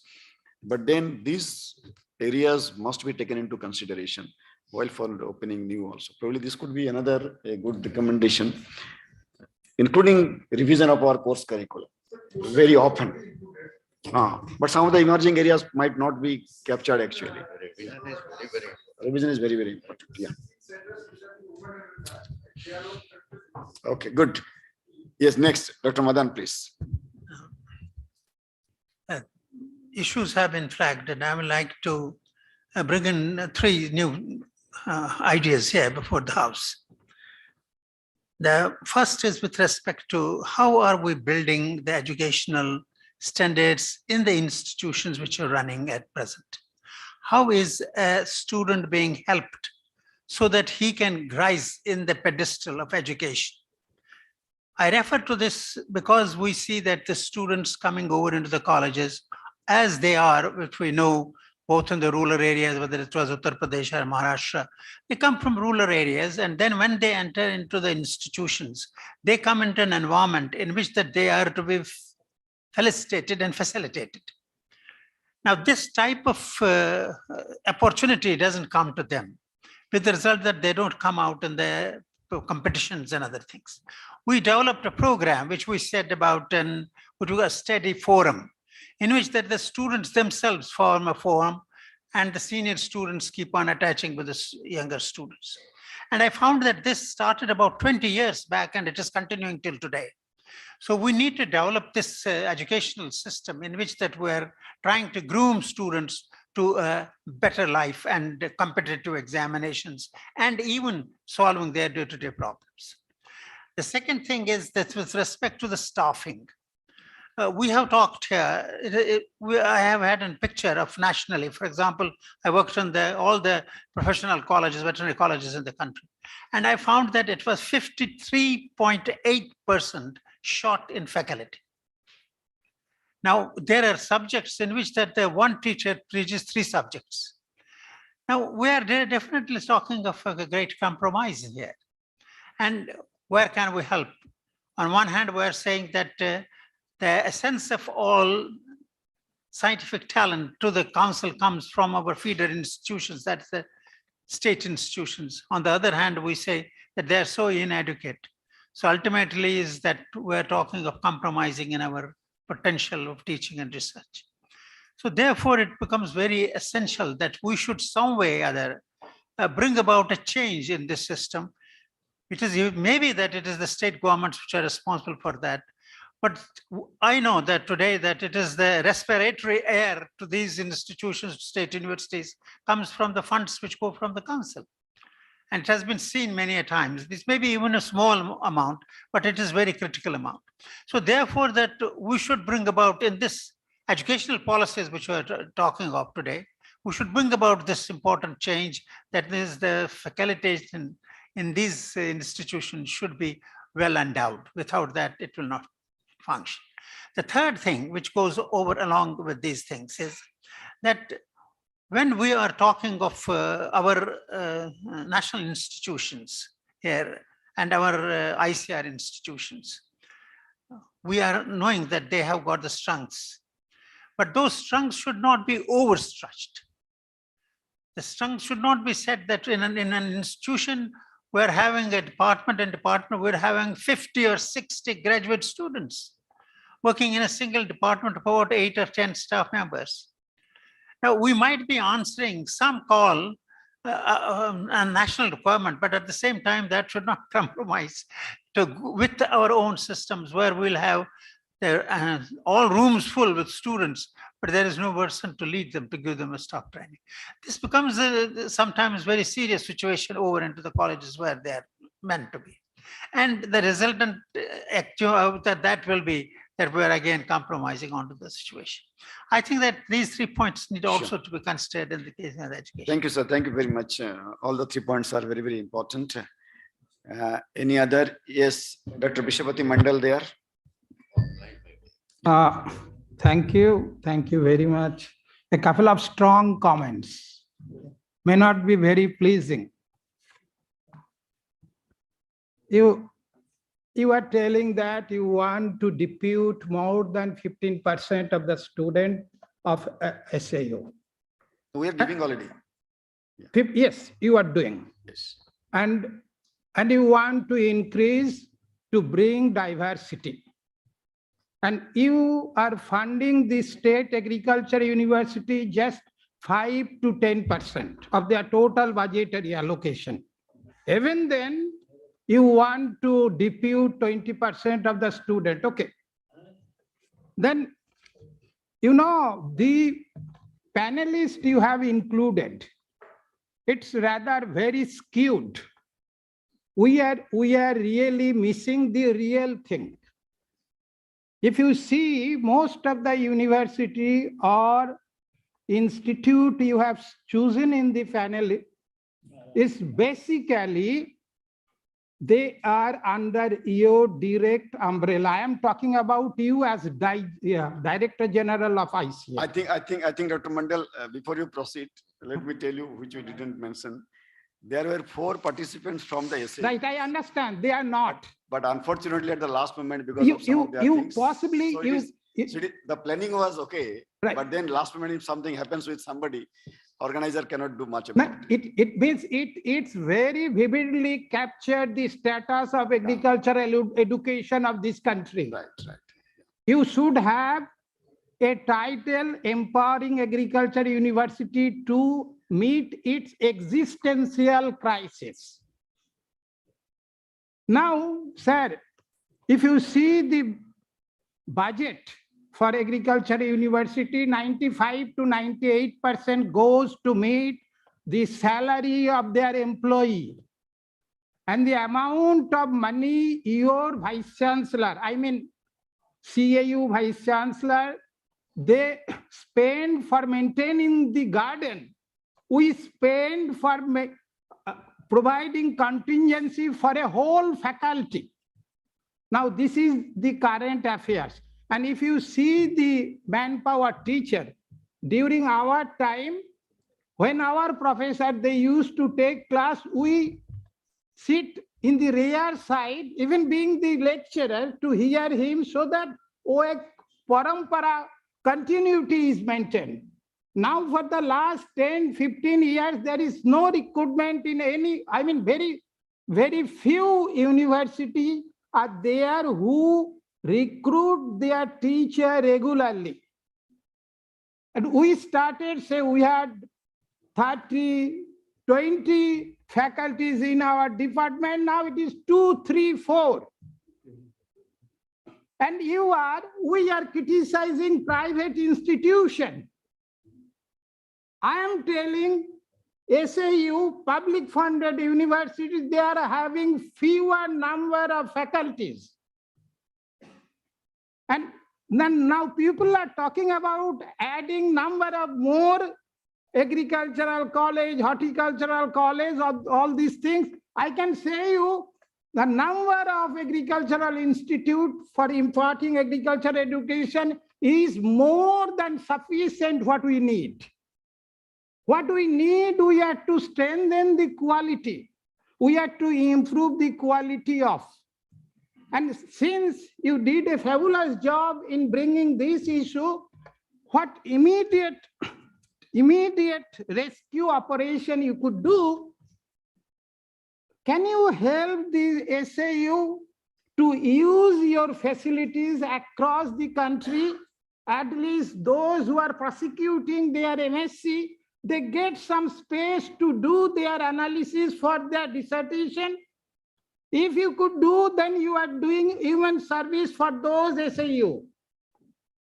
Secondly, and most importantly, we are saying it repeatedly that fellows of NAAS, they could volunteer. Kindly rescue the Vice Chancellor of SAU, that you can use these people even voluntarily for doing the job.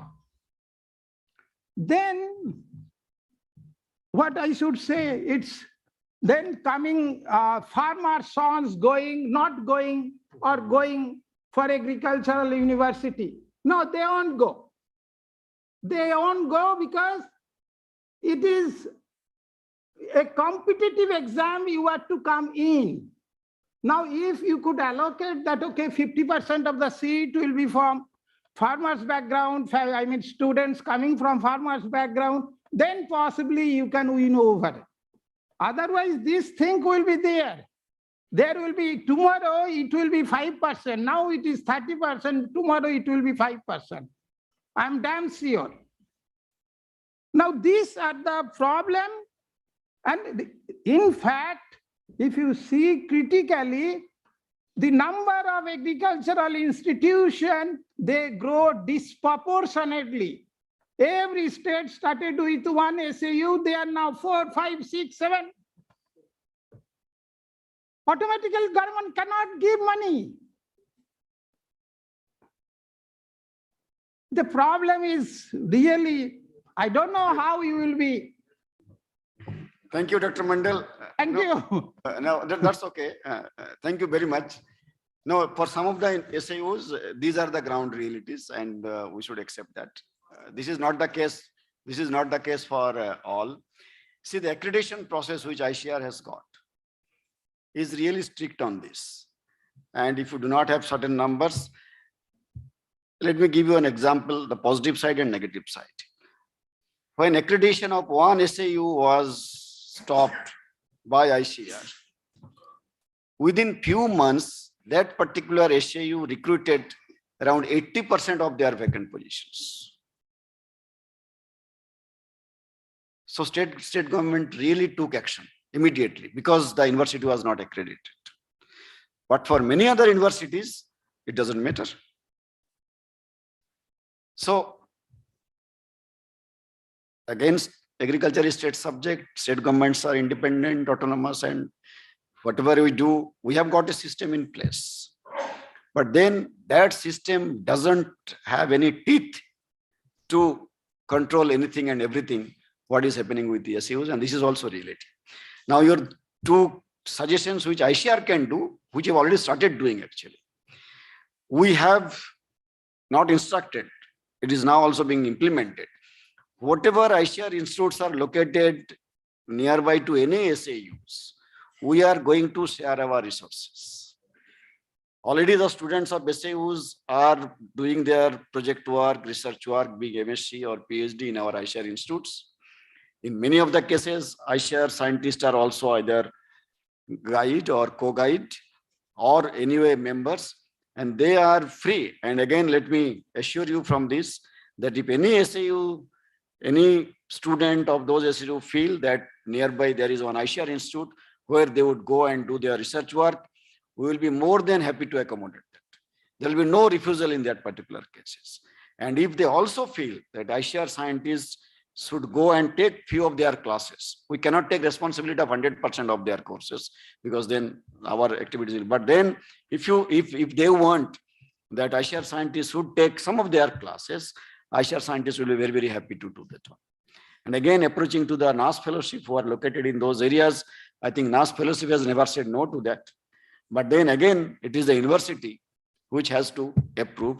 And NAAS fellows are not asking for a big amount of remuneration, just very small kinds of things. Maybe their transport and something, and not all, but then many of our fellows will be very, very happy to contribute in improving their teaching as well as all other academic activities.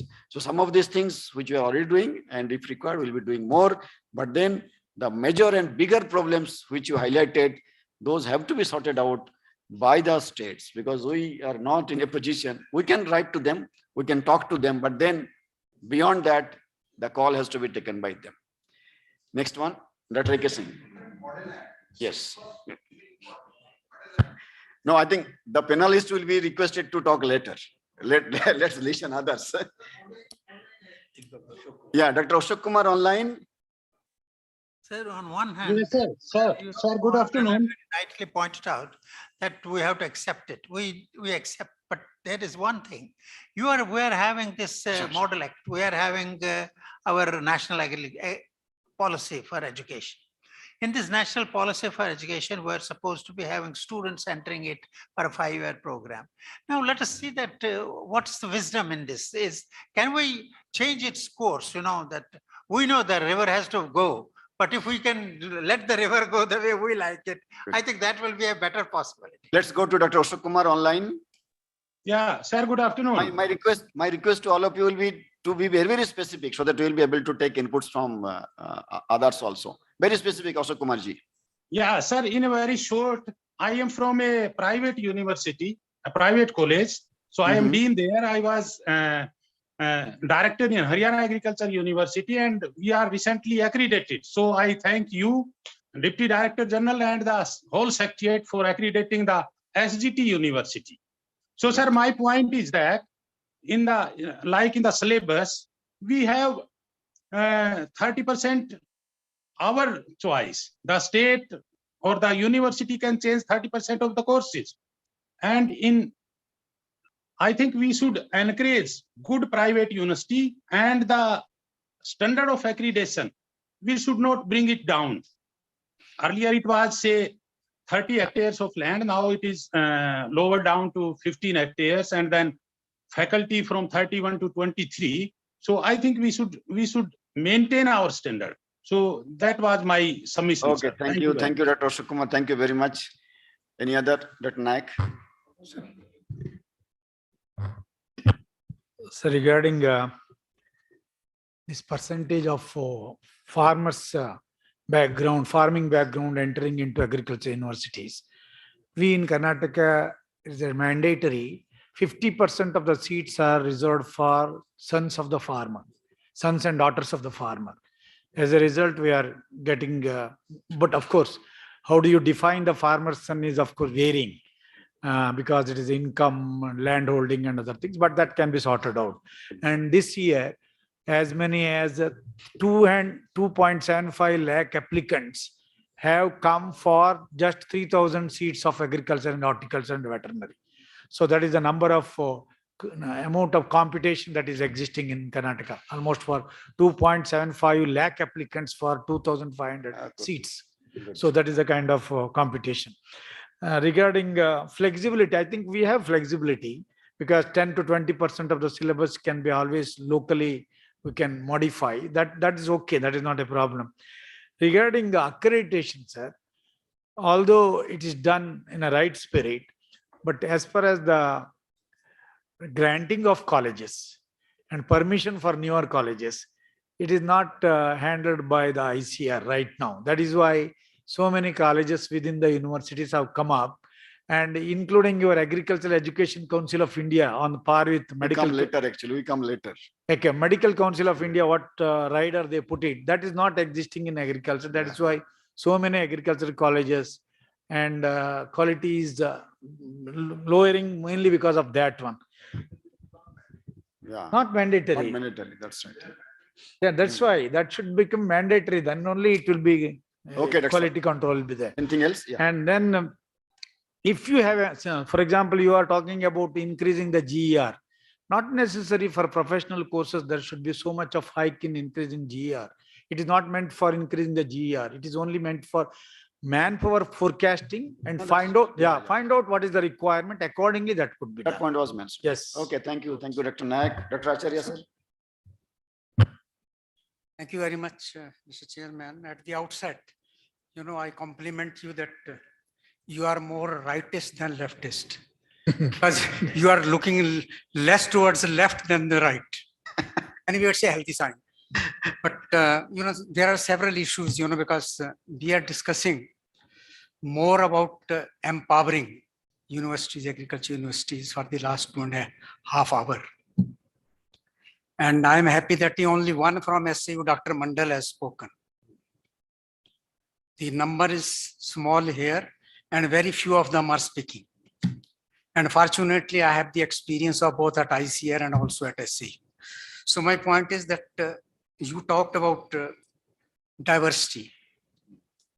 I feel that this diversity is no longer existing in ICR institutes also. Go to any state, you will find that more than 80% of the staff is from the same state. I don't want to cite examples. These are clear, very, very clear in your mind. And this is to be avoided. And when we talk of empowering,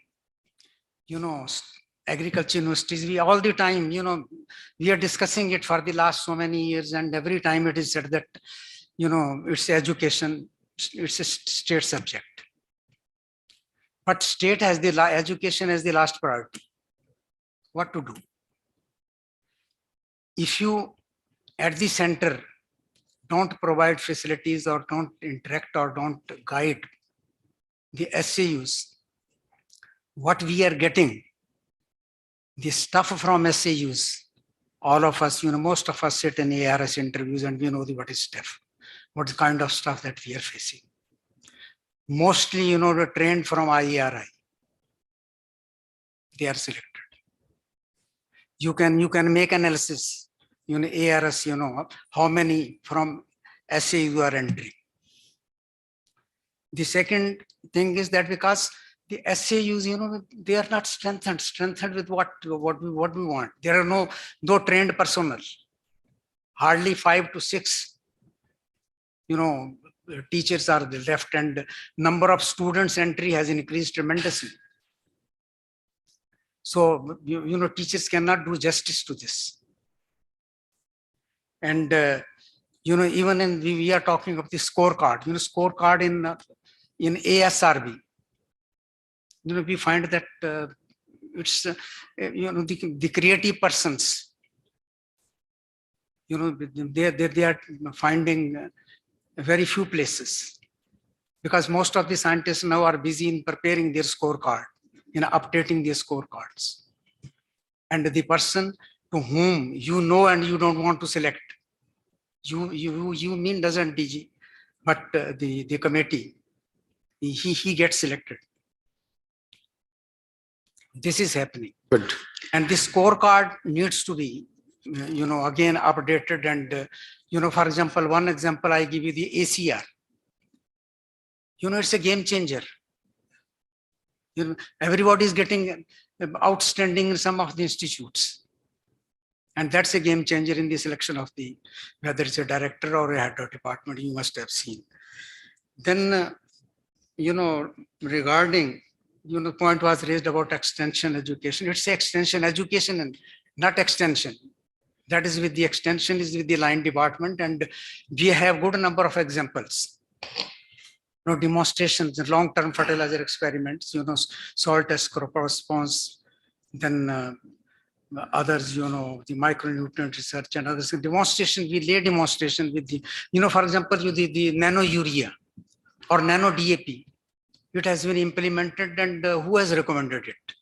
It has not come neither from SAU nor from the ICR institutes, but it is being implemented. It is being produced and implemented. So similarly, in SAUs, Except little bit quick. Yeah. staff ka aap dekhiye, staff is very, very, very less. In 93, when I was a head of department, I had 45 teachers. And now there are 6 teachers left in the Balampur University. I'm sure there are people from PAU, they will share this. Thank you very much. Thank you, sir. Thank you very much. Again, very important points. Yes, please. Yes, sir. In the back. Yes, sir. Thank you very much, sir. So I'm from Fisheries faculty, from the SAU. So I know some of the points which are so much important for the fisheries education, sir.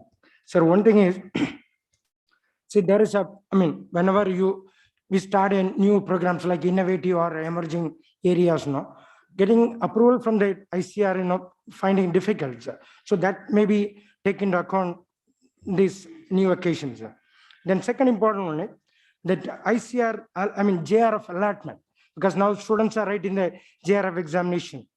But those years back, I'm saying about during my period, during 80s or 90s, and based on the ranking of the students, we normally select, suppose the first rank somebody is getting, that person will choose this branch, say master degree, which branch he wants, he'll choose. Accordingly, the scholarship will be given. But now it's not so. So each branch, now beginning itself, we select, say aquaculture, say 5 ranks you are given. So like that, so that means, suppose some student, if that person is so good, he secured 2nd rank, but he won't choose another one, the branch, in that there is no fellowship at all. So that is really a determinant for the student, because students are not able to get, if they are getting good rank, they should be in a position to, accept whatever the program they like. So that should be little change can be done. And a third important point, sir, say the rules for approval of new college, that's what many of the speakers also said. Like, of course, the situation very bad in many of the fisheries colleges in India. So hardly with 6 faculty, they are having UG, PG, PhD program. So I don't think it's very, it's very problem for the students' future, because they will not be able to expose to a good education. So such things maybe ICR, as I said, though it is a state subject, I'm sure like in Agriculture Council of India, like in VC and MCA, so starting itself, they cannot get the approval. So similarly, maybe in ICR also, if we bring out some policies, I'm sure that'll be very good for the educations and fisheries. Thank you very much, sir. Good. Thank you. Thank you very much. The chairman. Dr. Chaudhary, yes, just coming, sir. Dr. Chaudhary from PAU. That's how coming to Dr. Agarwal's starting comments on empowering and strengthening agriculture universities. So, of late, Dr. Agarwal might be aware, ICR1 grant is not, that generous coming up to the SAUs for strengthening of library services, because library is very fundamental to PG and UG teaching and PG research, and we sometimes are facing fund crunch for buying online cab services and other support. So I would just through this house request our DDG sir to restore our ICR1, restore that ICR grant for strengthening library. And secondly, the point that Acharya told, she specifically mentioned PAU, the fund, the staff, not only that there's a reduction in strength of the faculty, And concurrent, there is an increase in student intake. That's causing more problems, because when I joined, we were 110. So now it's 2.5 times less. So that point is, I think. Good. That's regarding library. Let me tell you, now the whole country is going to have one system called One Nation, One Subscription.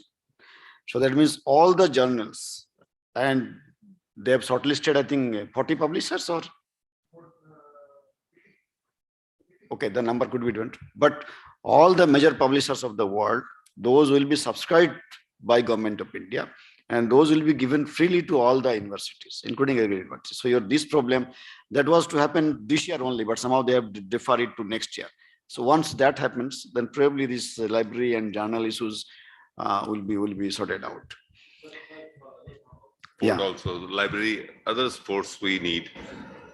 Could be, if they could be that generous. So that Dr. Agrawal has got a lot of money actually. So he'll be giving you.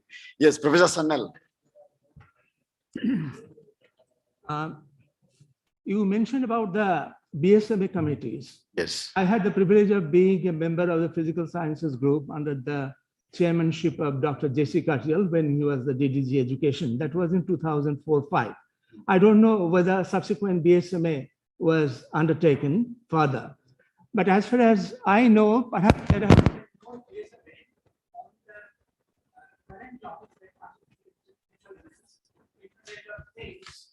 and big data analysis, machine learning, and so on and so forth. As Dr. Puri was mentioning about the College of Artificial Intelligence, Right. it is being used in a big way in agriculture. So, but if I go back, and Dr. coordinator also mentioned that while implementing the ADP and the state agriculture universities and the agricultural education system in general, there have been, it has been noted that there have been shortage of skilled or the technically persons in certain areas. Yeah. If I go by the faculties of the university I was from, I would say there is a serious scarcity of the knowledgeable faculties in this kind of disciplines. So perhaps another BSMA is timely. But before that, a post-curriculum syllabus revision, at least in the final year of undergraduate and the postgraduate, in many disciplines of agriculture, these things can be taken care of. But before that, ICR can take the initiative in imparting training programs to the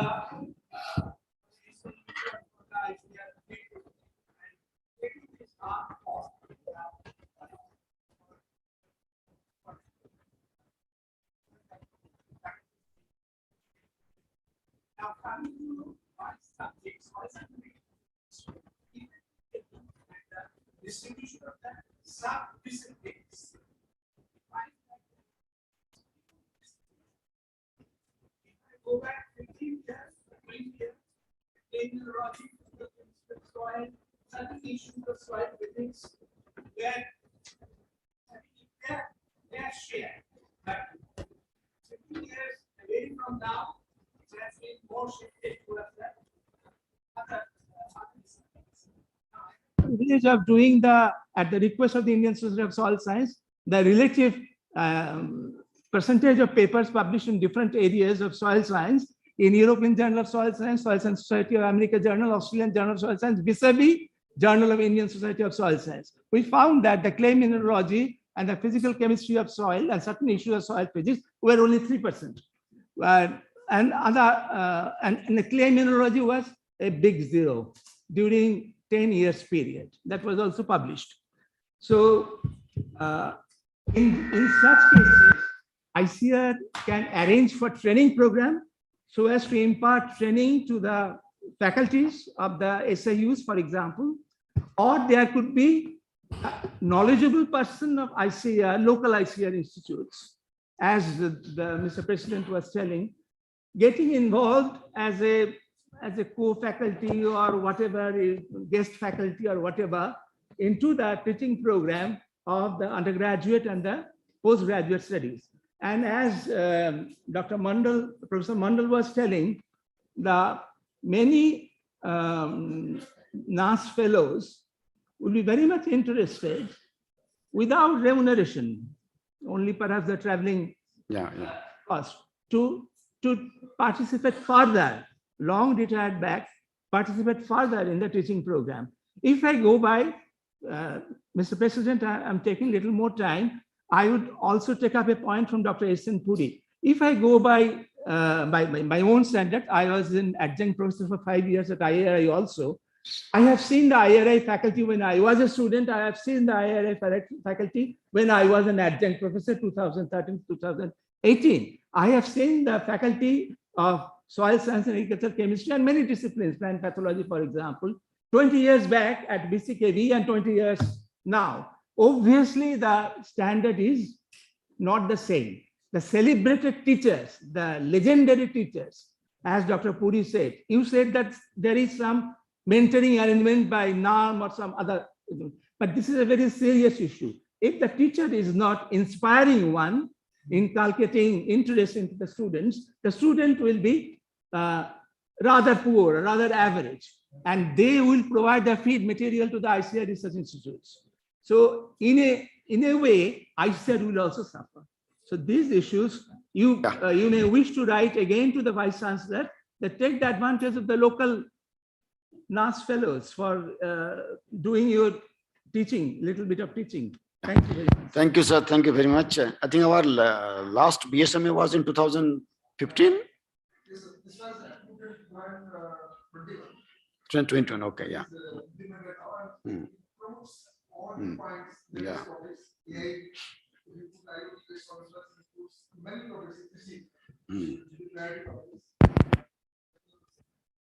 Dr. Agarwal, there is an BSMA, but if you move around, being the DDG education to universities, see how many faculties are. So that's fine. Okay. So that's what I want to add, sir. So just 10 seconds. Go ahead. In NAHEP, sir, we have sent 400 teachers for the training abroad, depending upon their age, up to 6 months. Okay. 15 days, 1 month, 2 months, 3 months, 6 months. And they are going only to get trained on all these latest topics. So that we also have to recognize that, and a lot of money, sir, we have to each university and IDP program, CAST program. Dr. Indrajit is here. He can just say how many teachers have gone from there. So, and we are not restricting that where we have to go. We are just saying that it should be all cutting edge. Yes. Okay. So a lot of support. Fine. Any other?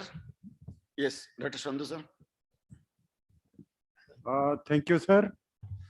My point is in most of universities, still the scientist or teacher retire at 60. And they are a very good teacher, very good researcher. After that, what they will do? And there should be a very comprehensive plan to be developed that how those masses can be accommodated. And recently, I just gone for accreditation to CAU, RBL, CAU, Jhansi. Those people, they are re-employed. I think they are not being paid as they deserve it.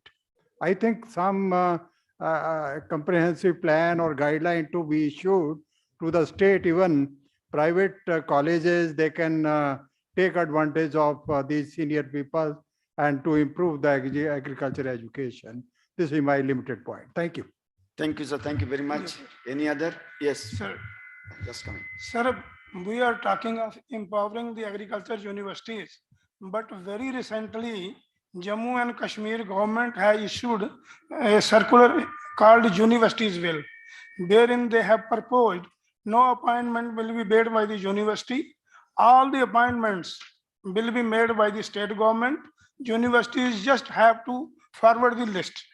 And further, I apprise you, sir, in our university's cost for last 8 years, there has been no appointment, not even a peon has been appointed during the last 8 years. And another important fact that 3 more faculties have been created: faculty of engineering, faculty of horticulture, and faculty of this dairy, and having only 4 or 5 persons in one faculty. A department was elevated to faculty of engineering.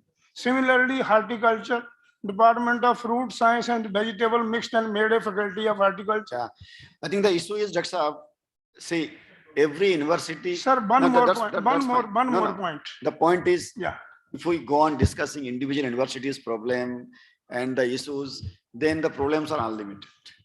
And academy in no way in a position to address each and every issue of every SAUs or CAUs or DUs.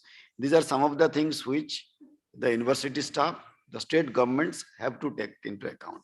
What we are trying to do here is to understand the overall general points which academy can take note of. And then, of course, if possible, at ISHR level, try to sort it out, at central level and the state government or SOUs.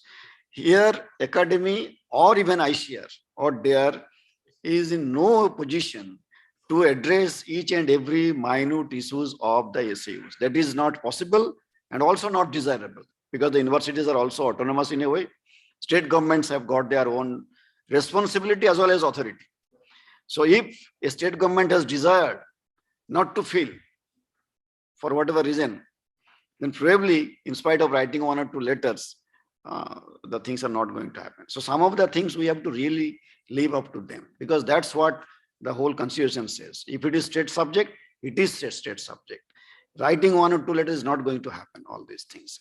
So it is not the responsibility of only ICR to ensure quality education by all the SAUs.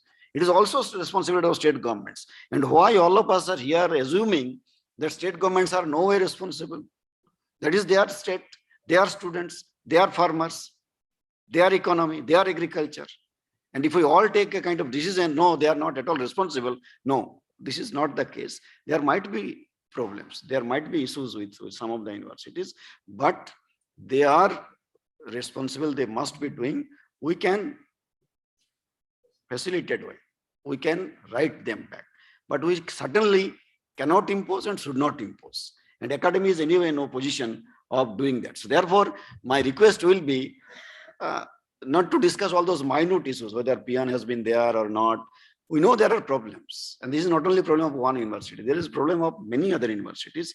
Let us take the view of the general nature, which academy can think of, come out with some kind of guidelines, some kind of prescriptions, and we can reach to the different universities. Otherwise, we know there are issues. We know every university has got. We know ISHR itself has got several issues. Every organization has got its own issues. But then let us identify what academy can do and what academy cannot do. Every organization has got their limits as well as all these responsibilities and resources. So we have to work within that dimension only. We cannot cross and we cannot go beyond that one. It is not going to be helpful. So that's what probably we all need to remember. Any other? Sir. Yeah. Thank you. Yes, sir. Dr. Yadav. In many issues, sir, it looks that this is Vice Chancellor's conference rather than the national discussion which was scheduled. Sir, my point is regarding the rural decline in the rural proportion of rural students, area students.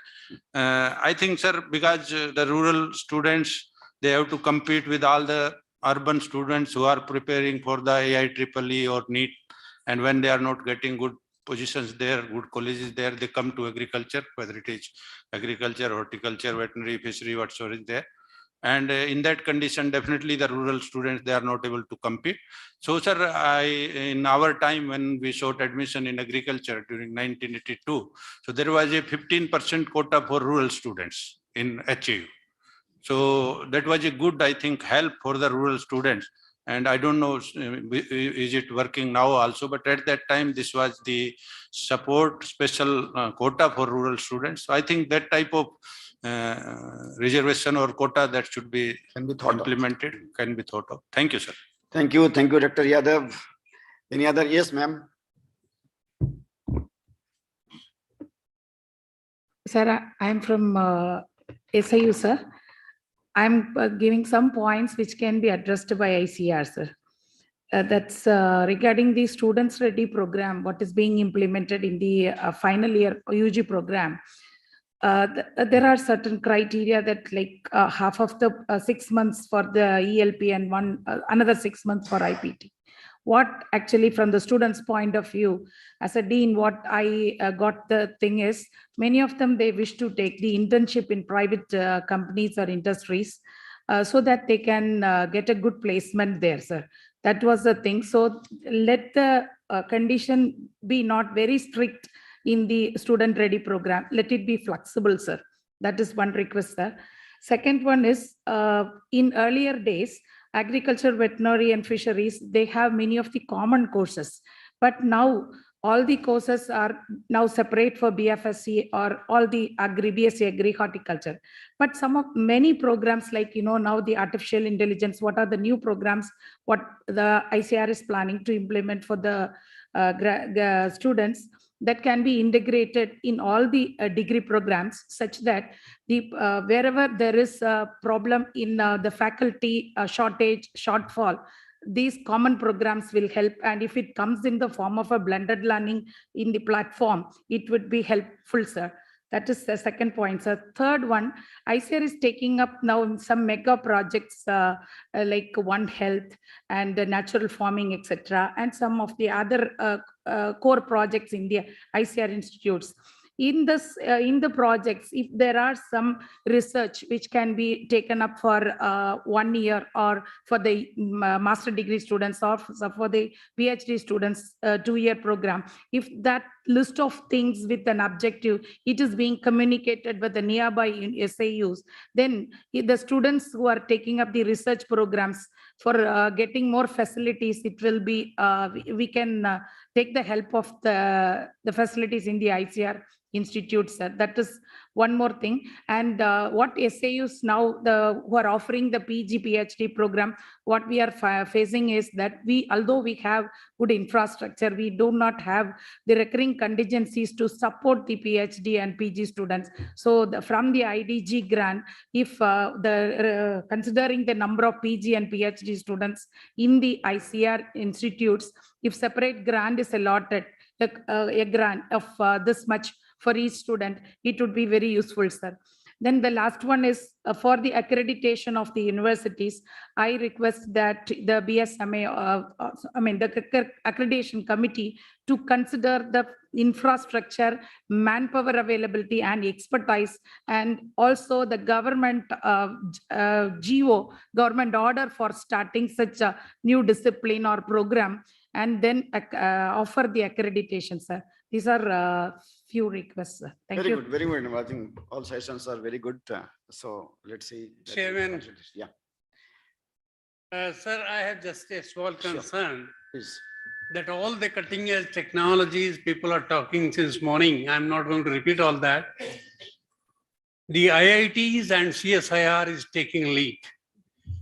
As ICR, we should be concerned about it, that we should not lose the initiative. So now the things that we need to think about is, should we develop those skills here ourselves, or should we involve in integration with the IITs and CSIR, or what should we be doing?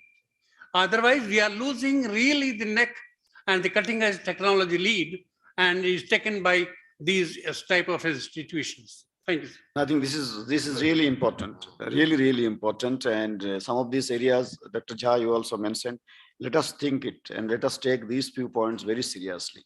ICR must take, if not lead, but equally train our people, whether it is within the country, IITs or elsewhere. These are the areas which we simply cannot miss. Simply, we cannot leave it to somebody else. So let us identify the areas and let us take some. Thank you very much. These are important. Yes. Okay, I think I cannot see any more. Okay. No comments, fine. Is there any virtual hand raised? Okay, now I think let's go to two of our panelists who wanted to say something. Dr. Singh.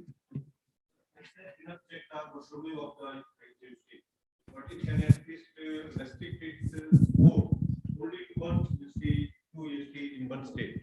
That's one suggestion, sir. And second is that recruitment. One or two SAUs we are saying. Yes, sir. Okay. Because if there are, say, instead of one university, there are 5 universities the next day, I So should not continue. We should give it only one. Yeah, it should be 1 or 2 maximum in one state. Okay. And second, sir, that it was said that in interviews, there are people from IVRI, NDRI or IRI who are much above the rest of the lot from the universities. It is one factor is because the merit students, they are getting fellowship only when they do their masters and PhD from these institutes. I think it should also be left open to him or her that whether he wants to go to IRI or he wants to go to some agriculture university, and still he should be given the same scholarship. Thank you. Now, there are several reasons actually. Probably a whole chapter can be written why students of IRI, NDRI, IVRI, they get maximum of the seats of ARS. One reason you said, but there could be many other reasons. And then the fellowship is really open actually. If the top student, number one in position, if he or she wants to go to any other university, nobody stops them. But somehow they want to come to IRI, NDRI and others. For a strategic reason, academic reason, job reason, daily reason, or that could be a number of, as I said, whole chapter can be written on that one. But there is no restriction from ICAR side that one will not be allowed to go anywhere. They have to come to IRI or NDRI. No, there is no that kind of restrictions. Okay, I think, yes, sir. Professor Arbi Singh, sir. Mike Vijay. Yeah. Thank you, sir. A very relevant point has been raised about the basic sciences. As a matter of fact, if you recall, when most of the agriculture universities to begin with, when they started, there were the schools of basic sciences in all of them. Those schools of basic sciences have eroded. All the universities have gotten rid of those basic sciences, and situation is worst.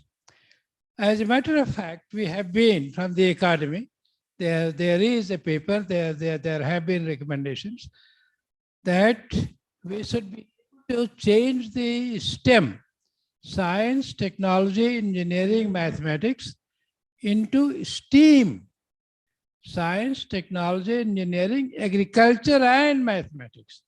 Put A in the middle of STEM, so that becomes STEAM. And STEAM has several, tremendous meaning. Steam generates energy, energy generates power, and power generates, of course, your presence wherever you want it. Now, this has not happened.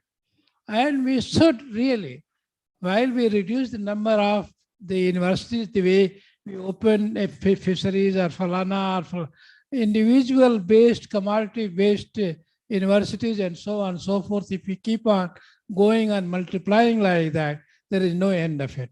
Time has come. We have to think seriously, comprehensively. The land grants university system is changed into multi-grant university system, world grant university system. Therefore, India cannot be left behind. I'm sorry, India is behind, far behind.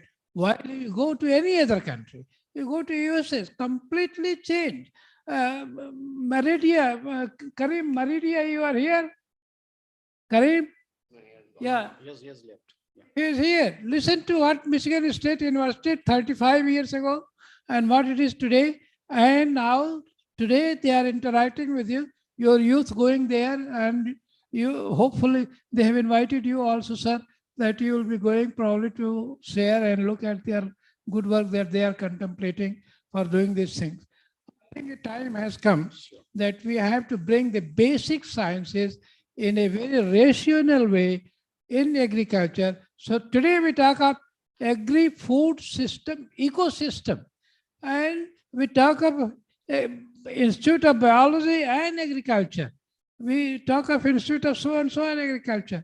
Now we cannot remain the way we are. We must be able to change. So STEM to STEAM, from university grant, from land grant to world grant.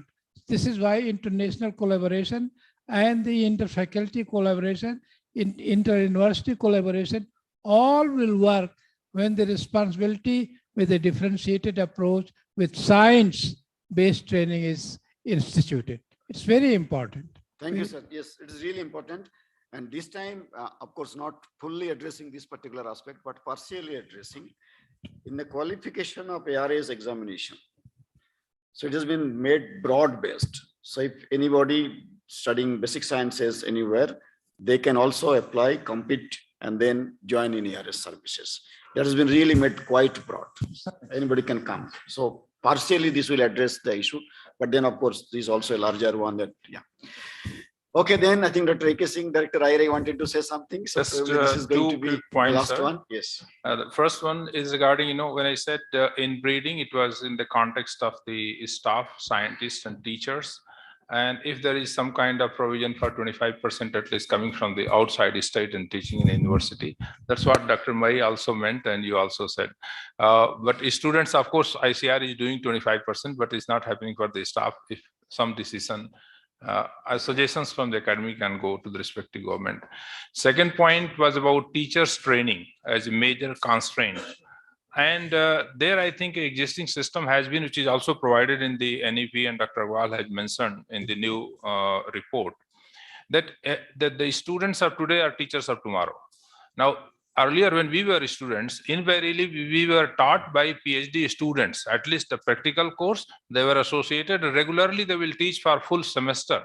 Now, if that is brought in place, which is not happening, maybe one or two places it is happening, then every student who is doing PhD will be teaching a course, for one semester when for first year PhD students or MSc students, and he gets enough training to immediately start for the teaching program when he joins as a assistant professor in the university. Thank you. Good. Thank you very much. That system is already there in some universities. It is there. Yeah. So, Yeah, not everywhere, but in some cases it is already there. as graduate assistant, they join. Yes. So I thought there are no raised hands. Achha, okay, Dr. Agarwal.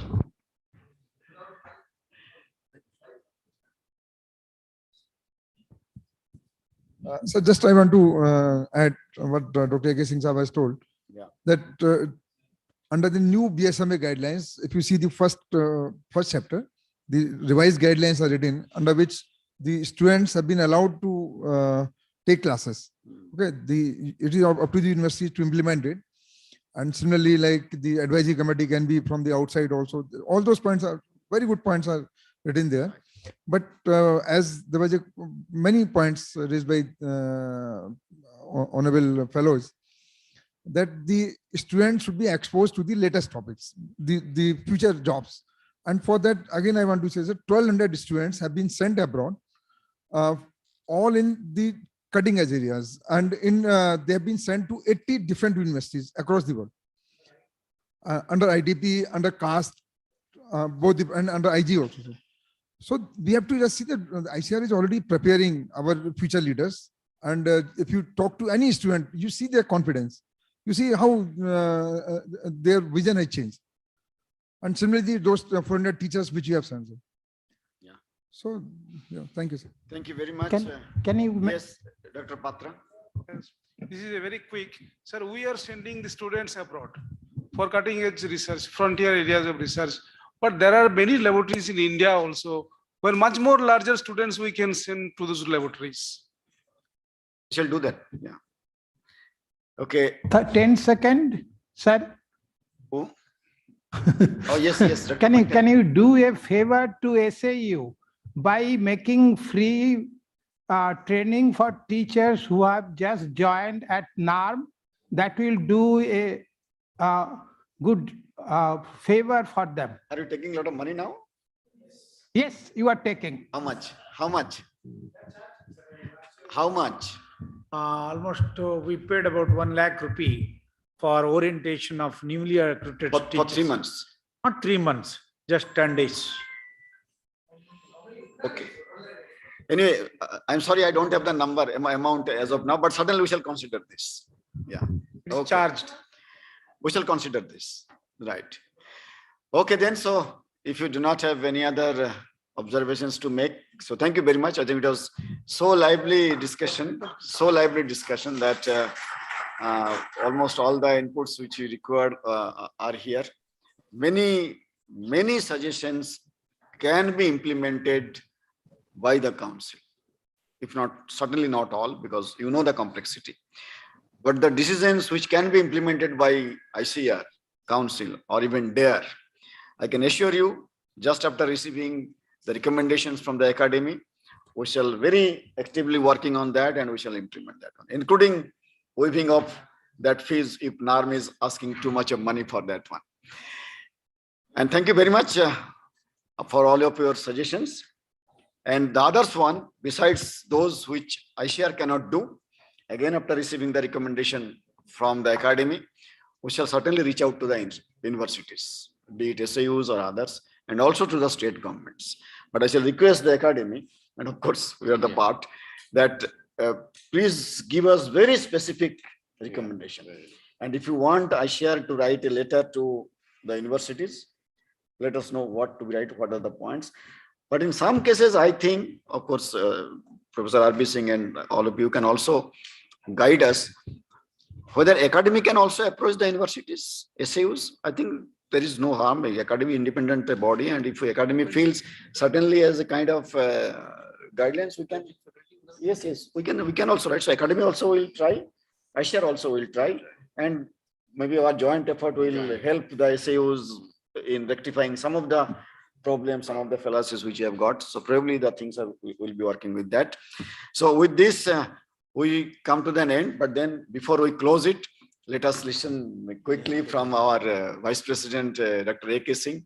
Dr. A.K. Singh, I think, very quietly listening and observing since morning actually. And he has made a lot of notes. Yeah. Thank you. Yeah, please. No, I will not take much time because I think we have to.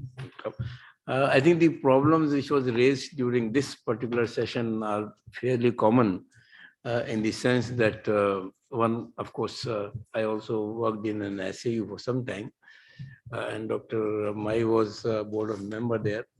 I'll just share my experience there. In our statutes, it's written very clearly that the faculty has to be recruited from a national level advertisement strictly on merit. But then implementing it was very, very tough.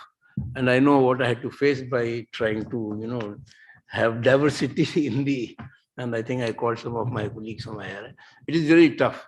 And of course, it is the state, it is the filling of posts actually is with the state, and that basically because of funds. Because of lack of funds or whatever it is, they are not getting posts to fill. So this is a very generic problem.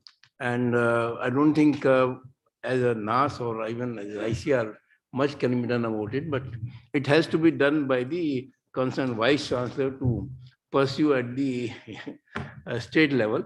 We were able to succeed, and one of the reasons was one of our colleges was not accredited, and that was the college with the best students, so the undergraduate college. Then, of course, we were able to get the post and all that, and advertise and condition. But unfortunately, the situation has worsened since I left as far as filling the vacancies are concerned. Of course, I think some common points were that the national education policy, if you want to implement, you need some support, you need some infrastructure development. I think that's across. Of course, for training the faculty, yes, it's very important. And one of the reasons, as was mentioned, is the inbreeding. They don't want to move out of the, the whole family doesn't want to move out of the college or wherever they are. And that is the main reason why you have inbreeding. And where I was there, it was, I could say, a classical example of inbreeding, that the faculty was there, their children were also in the faculty, and now their children were also trying to get a job in the same college.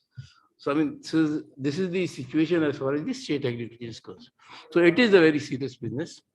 And I do not know how we can solve this problem, because strong will of the Vice Chancellor is needed to really diversify the staff. But it is needed, because otherwise the quality suffers. And I think the point that was raised of quality of education, I think that really needs to be attended to. And skilling of faculty, I think, as Dr. Agarwal mentioned, now the faculty is being, but that is required, because otherwise and that affects the students also. As far as the NAAS is concerned, I think we are very clear that the NAAS fellows can be made adjunct faculty or whatever is required for mentoring, for teaching and everything, that is open. And we really want our fellows to do that. And The functional autonomy, we are all universities, state agencies are functionally on paper autonomous. So it depends upon the vice chancellor, how he operates or utilizes that functional autonomy. So again, this very subjective one that is required because otherwise it's very difficult. And one point was made that the new area colleges, if you remember in some of the engineering colleges now, it is only the new disciplines which are there. The traditional ones are not at all initiated. So I think it's very important that that is focused because funds are going to be a constraint as we see in the state also. Modern tools are very important. I think it was raised in the morning also. You have to start training the students. First, of course, training the faculty in all these AI things, all these tools, because ultimately agriculture, as was mentioned by Ashok, students today are going to be the faculty, and we have to use these technologies if you really want to tackle the challenges that are being faced by the by agriculture sector in particular. So in the morning we had a lot of points which came in the morning. And one thing I just want to add from my own side is that we must start thinking of having some thought given to attribution science. Now, what is happening is the sort of climate change. For example, today on 4th of June in Delhi, it's so pleasant. Otherwise, June is terrible in Delhi. We have been having hailstorms. We have been having so many other things. What is causing these climate change, which we are not able to predict? So you need a different approach to find out the reasons which are causing these. I think this is something which, because we have been talking about climate change through the morning now, so one has to look at these fields also, and we have to start thinking at the postgraduate or graduate level that things. So I would just like to share one, because cluster approach was also mentioned, regarding universities. So when I was in Gwalior, we were able to have MOUs with IISS in Bhopal. We were able to have with the Jivaji University, with the Potato Research Station, which was in Gwalior. And we had, so we were able to send our students because they were able to get those facilities. So in case of UGC and DAE, they have a scheme, they call it Collaborative Research Scheme. And they have a center in Indore. I happen to be on their board. They call it Consortium for Scientific Research.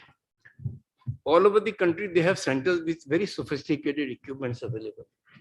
So if you have a PhD program and you want to utilize them, if it is in the proposal, they allow you those facilities. They have a hostel there. You can go there for 3 months or whatever period you want, 6 months, 1 year. Do your whatever analysis to be done, the equipment use, and then go back and complete your PhD from wherever you are. So that sort of consortium approach for very expensive equipment which everybody cannot buy, but it is made available. So I think something like that can be thought of, particularly when we have our deemed universities and some universities which have good facilities. So this is one model and which works practically. So this is one suggestion that probably could be something which could be inbuilt into the cluster-based training programs and education that is there. And sir, I think these are some of the things which I think are common to all. And I'm sure that we, as Dr. Yadav mentioned, that it would look like Vice Chancellor's conference, trying to solve all the problems. But the academy can only advise, just like ICR in some cases. And that we'll do. So that, thank you very much, sir. Thank you, sir. Thank you very much. Sir, would you like to? Sir, And again, Dr. Joshi, yeah. sir, in the morning, we didn't find for your final comments. So if you would like to come and then maybe very briefly, would like to give your final comments. I will request all the fellows to send their views so that we can compile and can again go back to them to seek their advice. Yeah. Thank you, sir. Sorry, all of us are late. I'll not take much time. Not to discuss much on this, the presentation that we made and the inputs we received. Nothing much. 1 or 2 points I want to touch upon the previous session, the presentation made in the Amrit Kaal. Lot many things were said, but what are the concern of the government and how we can fit some of them into our roadmap? That will be the issue. Now, if we all, we have all studied that this year's budget, 2023 budget, Finance Minister has named the budget as the budget for Amritkal. Okay, this is the budget for Amritkal. And one of the thrust areas in the budget was the 7-point strategy as to how to achieve the Amritkal. You know, those strategies, you know, they range from, you know, greening, green growth, greening the art, to meeting the climate change commitment of the country and all that. Up to the last thing was the PM's Pranam program. PM's Pranam program. This Pranam contains, I think, some of the hints for our roadmap. Pranam is a program for R is restoration. PRA is awareness, how to bring in the awareness. N is your nutritious kind of thing. And then mother art. How best we deal with the mother art, restoration and mother art. Now, these are also the concern of agriculturists. These are also the concern of agriculturists. How best we try to achieve those and help the government, including ourselves, to achieve the Amritkal. उसमें एक और है, one more emphasis in the budget was on organic agriculture. Somebody had referred. Their target is to see that there is a transition of 1 crore farmer in India into organic farming. So 1 crore farmer into organic farming. Maybe the idea behind this is to bring back the days of Sujalam, Sufalam, Malayaji, Sitalam, such amalam. Maybe that is the idea behind the trust on this organic farm. While doing this, we will definitely have to be using, designing, developing the already unfolded technologies and the technologies that are going to be unfolded by us, so that we can strengthen it. Some of the areas of concern, which Dr. Joshi had very rightly said for Amritkal, one or two, just I'll finish it off. Depletion of groundwater is a major problem. So that is a challenge. How best to halt it? That is definitely a challenge, which should find, I think, a place. Then again, there is the biodiversity loss. How best to address that and how best to use the bioresources through this. I was told in a discussion by one of the AI scientists that in future crops, the plants are going to talk to you through these sensors and transmitters. These sensors and transmitters will be monitoring everything, right from soil health, plant health, to everything, greenhouse gas emission and all that. So how best we prepare ourselves to enter into this field? Maybe not in isolation, in a collaborative manner. Thank you, sir. Good. Thank you very much, Raksa, for sharing your ideas. Now we come to the end of both the panel discussions. And so finally, I would request Dr. Lagra to propose vote of thanks.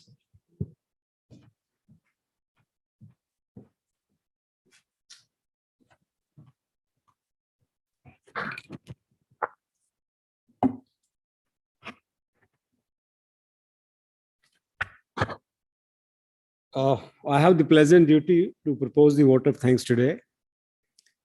At the outset, we would like to thank our Honorable President, NAAS and the DGICR, not only chairing these two panel discussions, but also deciding these two panel discussions during the AGM. I mean, the first time that we made this change, you know.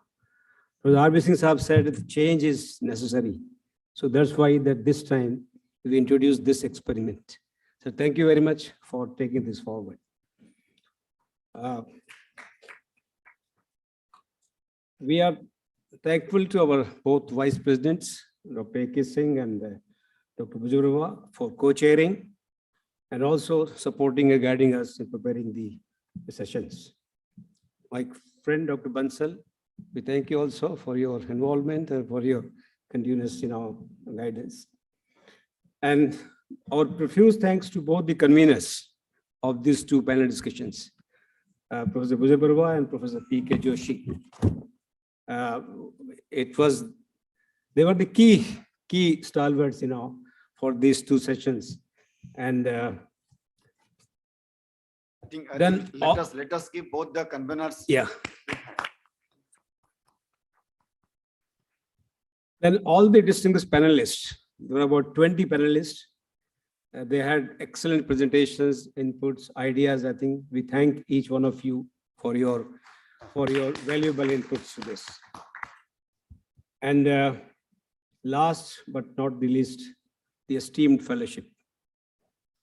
Every one of you, all the senior stalwarts, Professor R.B. Singh Saab, Professor C.D. Mai Saab, Professor Puri, Professor Gautam Saab joined, and everyone present here today, and all those who are online. So we thank each one of you for your guidance, support, and presence today to this.